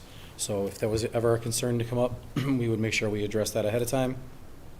As far as the location itself, it really was one of our top choices at the time. If it had been available, we obviously didn't know what was going to happen with the community center, and we feel that investing this grant, the $4.6 million that we currently have, plus the additional $7 to $8 million that is coming in the next cycle into that building, is beneficial to the town in a lot of different ways. One, it helps to regionalize the dispatchers in the dispatch center, which helps the town and the taxpayer financially.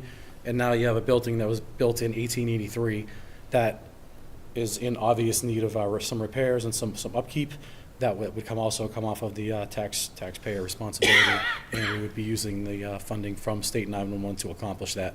And I really think it's also a win compared to what the other building was originally set out to be.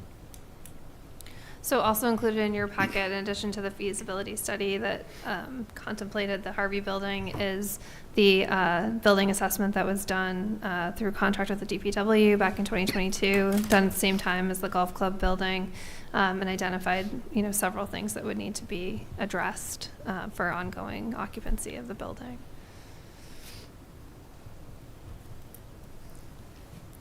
Currently, the building is under license with a Boy Scout troop and the community chorus.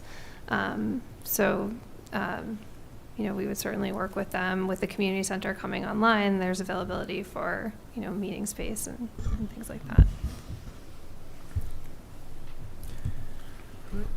Thank you both. Questions? Just one at this point. I guess the Harvey building was part of the Collins Center. Is that a requirement? What are the requirements for the grant? Like, if we find another spot, does it have to be something that's already studied, or is it just beneficial because we already had the study? No, it doesn't. It's not necessary to the grant. We were more looking at availability and staying within the guideline, the time parameters of this grant, without having to refile and start over. Okay. Because it's extremely competitive. I think they had close to $75 or $100 million in requests last year for $40 million. Yeah. So it's not an absolute when you apply. Okay. I mean, the only other one that came to mind, but it actually may not, as I think about it, may not work from a timing perspective, was the senior center as a potential other site. Not in downtown, but I think from a timing perspective, the community center that might not fit from the grant perspective as I understand it, but I guess I throw that out there. Was that something thought about, or? We did think about it. We had the similar concern. I'm not sure that we asked about, I'm not sure that we asked if this funding could be carried over. I would think for a period of probably 2 years before we were ready to change the use of that. Yeah, I mean, more of an option. I mean, I think it's, again, that building is definitely in need of repair. The question is, can it be done with the funding appropriated to get it to what we would need it to do? I don't know. I think the answer is yes. We did speak to the state 911 last week about affecting an address change, and with the allocations that were there, or with the grant money that was there, you can file for some modifications to it if you have a shortfall. Okay. If necessary. I don't know that we would, to be honest, but I think we're okay. If we were to stay with the Hockomock Pond building, we also asked the question about the funding being redirected towards that investigation and remediation and anything else that might come up. I mean, it could be as simple as sort of drilling out concrete, or but we don't know. So they said that they would really need to understand exactly what we would be looking at. But then the question obviously arose, who actually technically is responsible, because it's, that's not consistent with the EPA reports that the towns received previously. I think it's important to just, I know that this is not the building that we've talked about, but I think it's just really important. I know we already said it, but it's not a pivot to the Harvey building because we need to find a building. It's a pivot to the Harvey building because we think it's a good location. We did talk to the town of Grafton in terms of any buildings that they currently own. They didn't identify any. So, sort of looking around. I think we've also heard that there's other towns that are interested in moving this forward as well at this point, that might be interested in joining, and so, but there's no, we haven't moved forward yet, so. So, and as far as other uses for the Harvey building, Many, many years ago, decades ago, there was a vote at town meeting that authorized the select board to sell the Harvey building for the development of senior or affordable housing. I forget the exact wording Yep. of it for what would now be a very, very low sum. And the Affordable Housing Trust looked at the report and really decided that, given the layout of the building and the issues around accessibility, it would be highly impractical to redevelop it for housing. Not just the amount of work that the building needs with the envelope. First problem is the envelope, right? The roof isn't tight, the windows are old, but then the asbestos, the lead, but other issues such as the amount of work that would have to happen plumbing-wise to have a waste stack large enough to support even 3 residential units compared to what's in the building now was designed for a school that's closer to what you would need for a commercial or municipal use, where you don't have people living there running dishwashers and washing machines and things of that nature.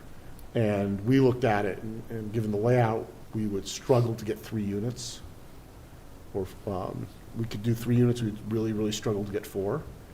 But then the overriding costs of bringing the building up to code, making it accessible, even dealing with parking issues would make it financially, even with going after all available grants for historic preservation, would still make it financially infeasible to convert to housing.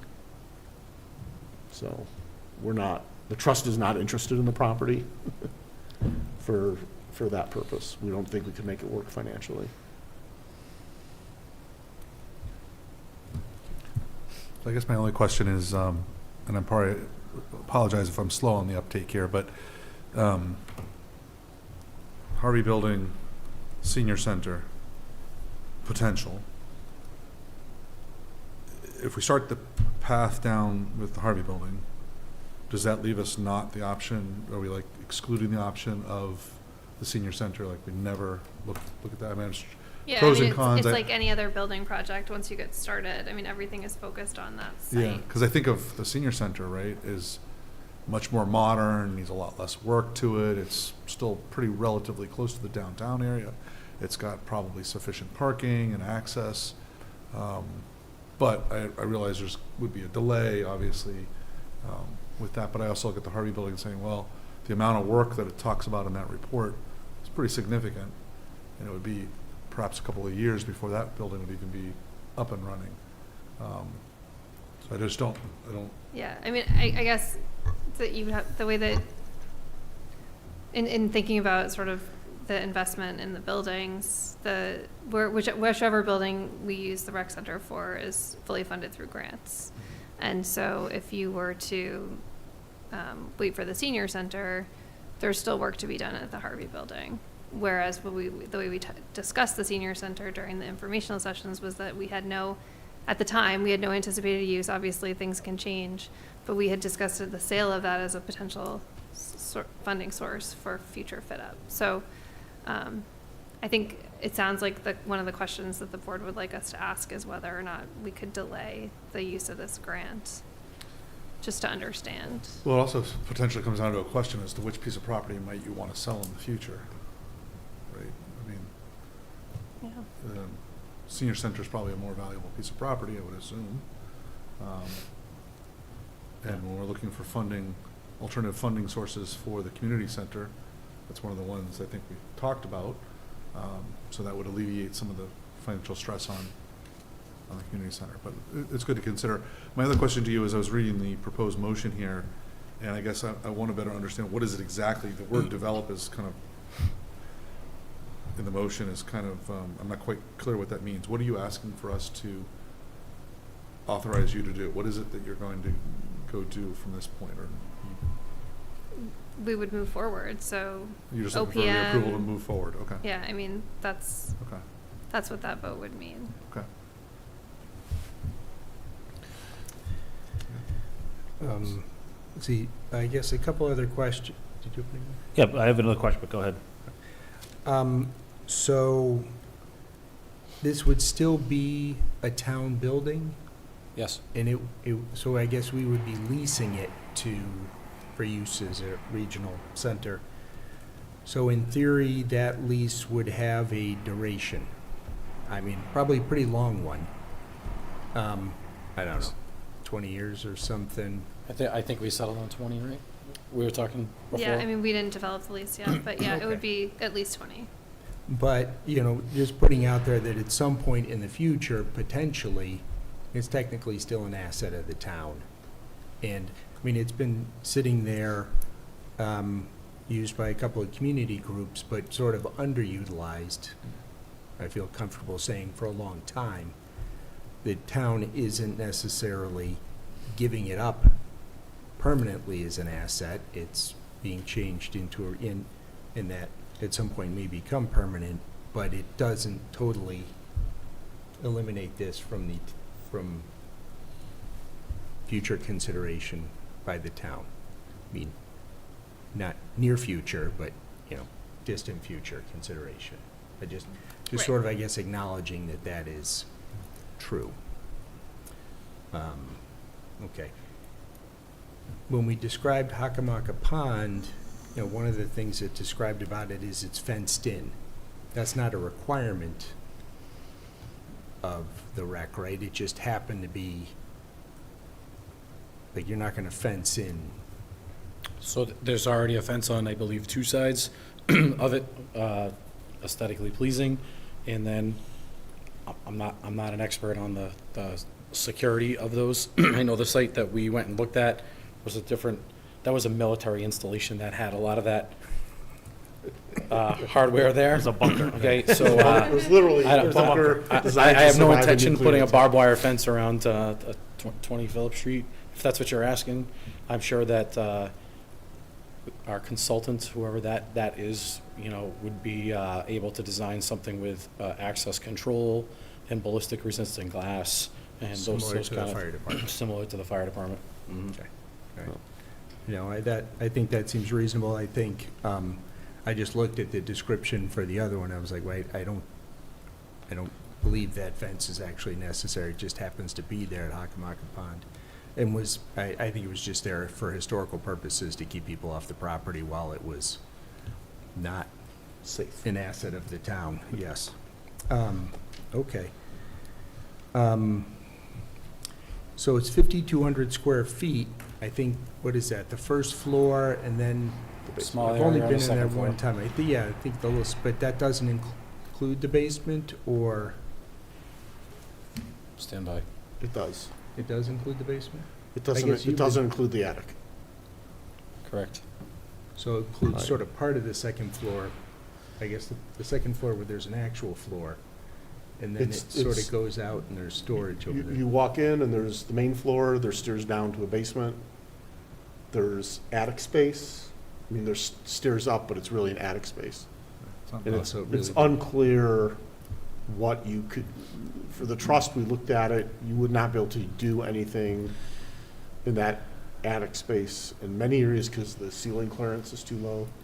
And it's unclear you could do anything up there without structural work. That was built,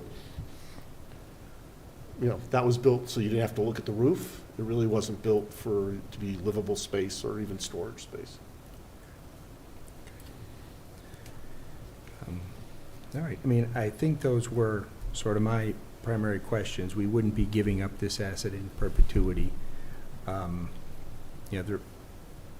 is a need for an alternative location, right? By, bottom line right now. I don't know if folks are ready to pivot this quickly, or we'd I just had like, go a ahead. couple other comments/questions. One, I agree with you. It's presently, and historically, it's been underutilized and really not utilized as a town facility. I think more recently, as Christie said, that with 2 groups, we've negotiated an arrangement where they're paying for heat, so it's actually limiting the costs on the town, although I'm sure there's some costs on the town. However, that does, as we know with the assessment, something needs to be done with that building sometime soon if we want to keep it. The roof, there's a lot of issues. roof, stairs, holes in the basement, foundation. You can see daylight through, et cetera. So there's work to be done there. So, while those groups are using it, I know those groups will be, I'm sure, disappointed, although I haven't talked to either group. I think I am fully, have been and still are fully supportive of the rec. I think it's the right thing to do. I did throw out of course, the senior center because it just has come open, but it's, and I agree that it's probably a more, it's in better shape than the Harvey building and less work to do and stuff. So, but again, I guess I'm in support and ready to go there. I guess the question I have, and it goes back to what I said originally, is, what happens if we move down and for some reason it comes back and says what you want to do there is going to cost us $10 million to basically upfit that building, new roof, I know that the heating systems everything's got to be, it's pretty much got to be gutted inside.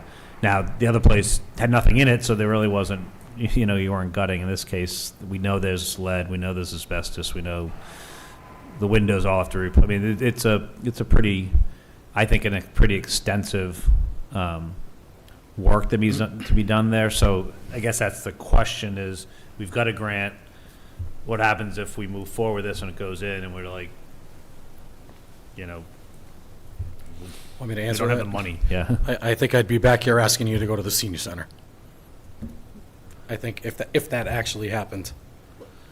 Okay. Well, I think our first move would be to ask the state to fund whatever additional money that we needed. Yeah. And if they choose not to do that, then we would go. They're obviously, you understand that they're not just going to go into that building. There's a lot of work, like design work and other work that needs to be done in advance. So we would know before construction. Obviously you learn a lot in construction. I get that it's an old building, but a lot of these things, especially anything that we read in the assessment, would be considered during that phase, the design phase. Yeah.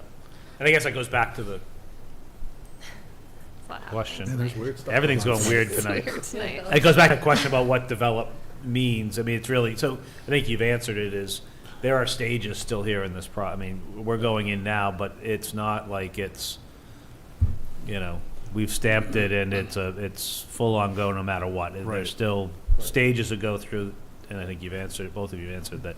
Yeah, We still have to evaluate. I think we're effectively going to move forward with this. Right. And if this is a project becomes physically or financially infeasible, That it's back. then you stop. Just like we did with the Hockenmonka, we're saying, hey, that's Right. not Yeah. looking like it's going to work, let's move to this. If this doesn't work, we move to, possibly the senior center. That makes sense to me. And I would just say that I'm very supportive of this. I think it would be a great use of that building. It's a great location. I'd love to see a historic building in town renovated for this type of purpose. It's a beautiful building. I was just in there a few weeks ago, and it does need a lot of work. It's hurting. So, I'm very supportive of it. One of the other things I think is beneficial potentially is the parking capacity. It would, it's a pretty sizable parking area there now, but I would envision that would be also updated and renovated and made into a modern parking area. And we do need more municipal parking in the downtown, regardless of what the parking study says. I hear it constantly from residents. So it would be, I think, great to have that down there as well. Yeah, I would just say to that parking thing, and I think it was in that report, the current parking there, Yeah. I think it's not safe. It's not safe. Good. It's You got to absolutely- put the parking on the other side. It's like this. Yeah, and Yeah, if you it's try a backing bad out, you shape. hit the neighbor's fence. It's Right. the car's parked next to you. And it's just, I think Can I- maybe it could be used. I would think that you'd want to put Do a parking. something And I think somewhere. that was in that assessment, Yeah. was putting a parking lot on the other side where there's plenty of room Right. to do that, or putting it someplace else. So, yeah, there's a number of things there. I agree with you, though. And I'm sure there's people watching that are going to be upset with me here because of the uses there. But putting on my Well, it's top with hat, those. I think it's the right thing. It's with the to do. intention that those juices will have space at the future community center, right? Correct. So it's not like we're putting them out to Right. pasture here. Right. And so, the timing and other available spaces, that might be needed for the Boy Scouts and other groups using the facility, using the Harvey building would just need to be explored. If there's a gap between when they'd have to be out of the Harvey building versus when, the community center is available, but also recognizing that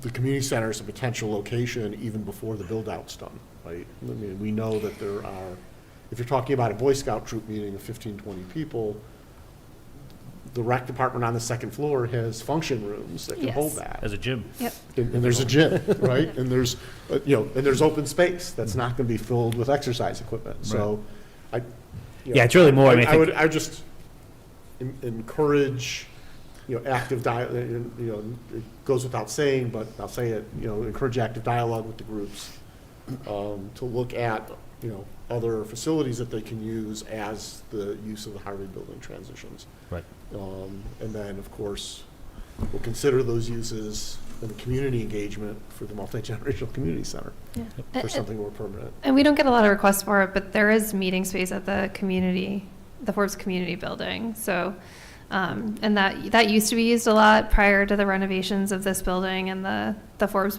Municipal Building.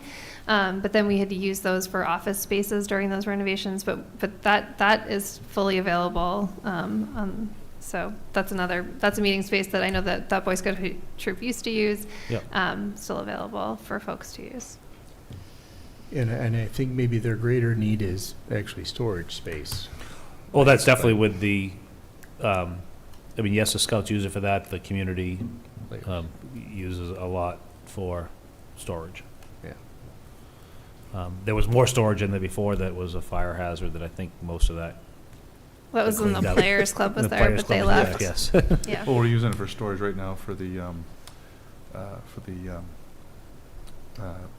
holiday storage. Yes. Holiday store. Yeah.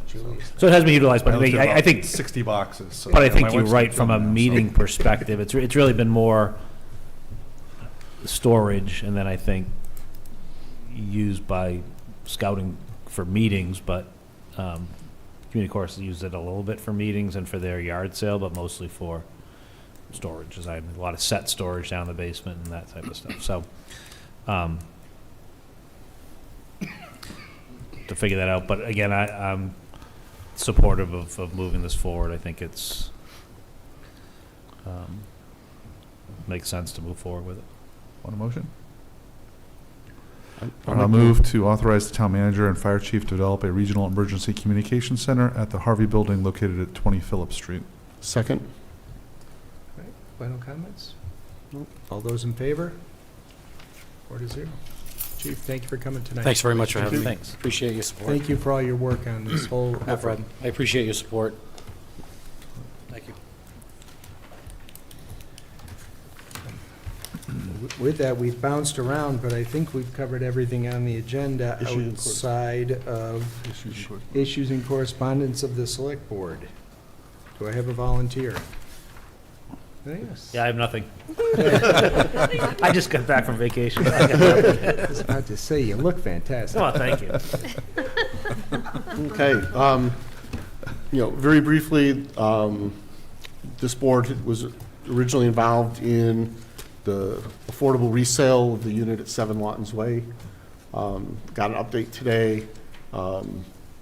The Housing Trust voted to buy down the sell price as a subsidy, so that going forward, that home will remain in perpetuity affordable, but under current AMI-based pricing, which makes it actually affordable to people. There's an eligible buyer. The buyer's lender wouldn't issue the loan until the roof repairs were made, that those were known to the seller. It was a situation, the way the trust did the buy down is we set a maximum buy down amount, and anything underneath that we were going to provide is a grant to the buyer to fix the roof. Given the stipulation from the buyer's lender, we went ahead and granted those funds to the seller. So the roof repairs have actually been completed, so that the transaction can go forward, and we're just waiting on the closing date and to move forward. So a new affordable families moving in will be able to afford to live there and maintain the property. The sellers moving can still afford to buy the house they found and move on with their life, and their families evolve. So it's been complicated. All good, though. But it is successful, so Yeah. good news there. That's great. Thank you. That's it. So yeah, I have a couple of updates for Sustainable Westborough. They're working on a couple different major initiatives. The Westborough Environmental Action Fair will be on March 16th. They've reached out to 100 companies to get involvement. So far, 15 companies have confirmed. They've also reached out to the schools, the art department of the High School Environmental Club, Mill Pond, and Gibbons. They're working actively on developing games and activities for the event. The other big initiative that Sustainable Westborough is working on is the Climate Leaders Program. For those that aren't aware, the Climate Leaders Program is a program initiated by the state. It's a program to help municipalities reduce emissions by electrifying non-electric energy uses and maximize the efficiency of buildings and transportation. There are 6 separate activities or pieces of work that the town needs to complete in order to be eligible for the Climate Leaders Program. 2 of them we've completed. We're a member of the Green Communities. We've established a committee. The third one is still kind of being investigated right now, and that is whether or not our cap will meet the municipal decarbonization commitment requirement. The 3 other ones are the municipal decarbonizational roadmap, which the team is working on, the zero emissions vehicle policy we're working on, as well as the specialized stretch code, energy code as well. So those are the major initiatives the team's working on over the next several months. That's it. All right, Patrick, thank you.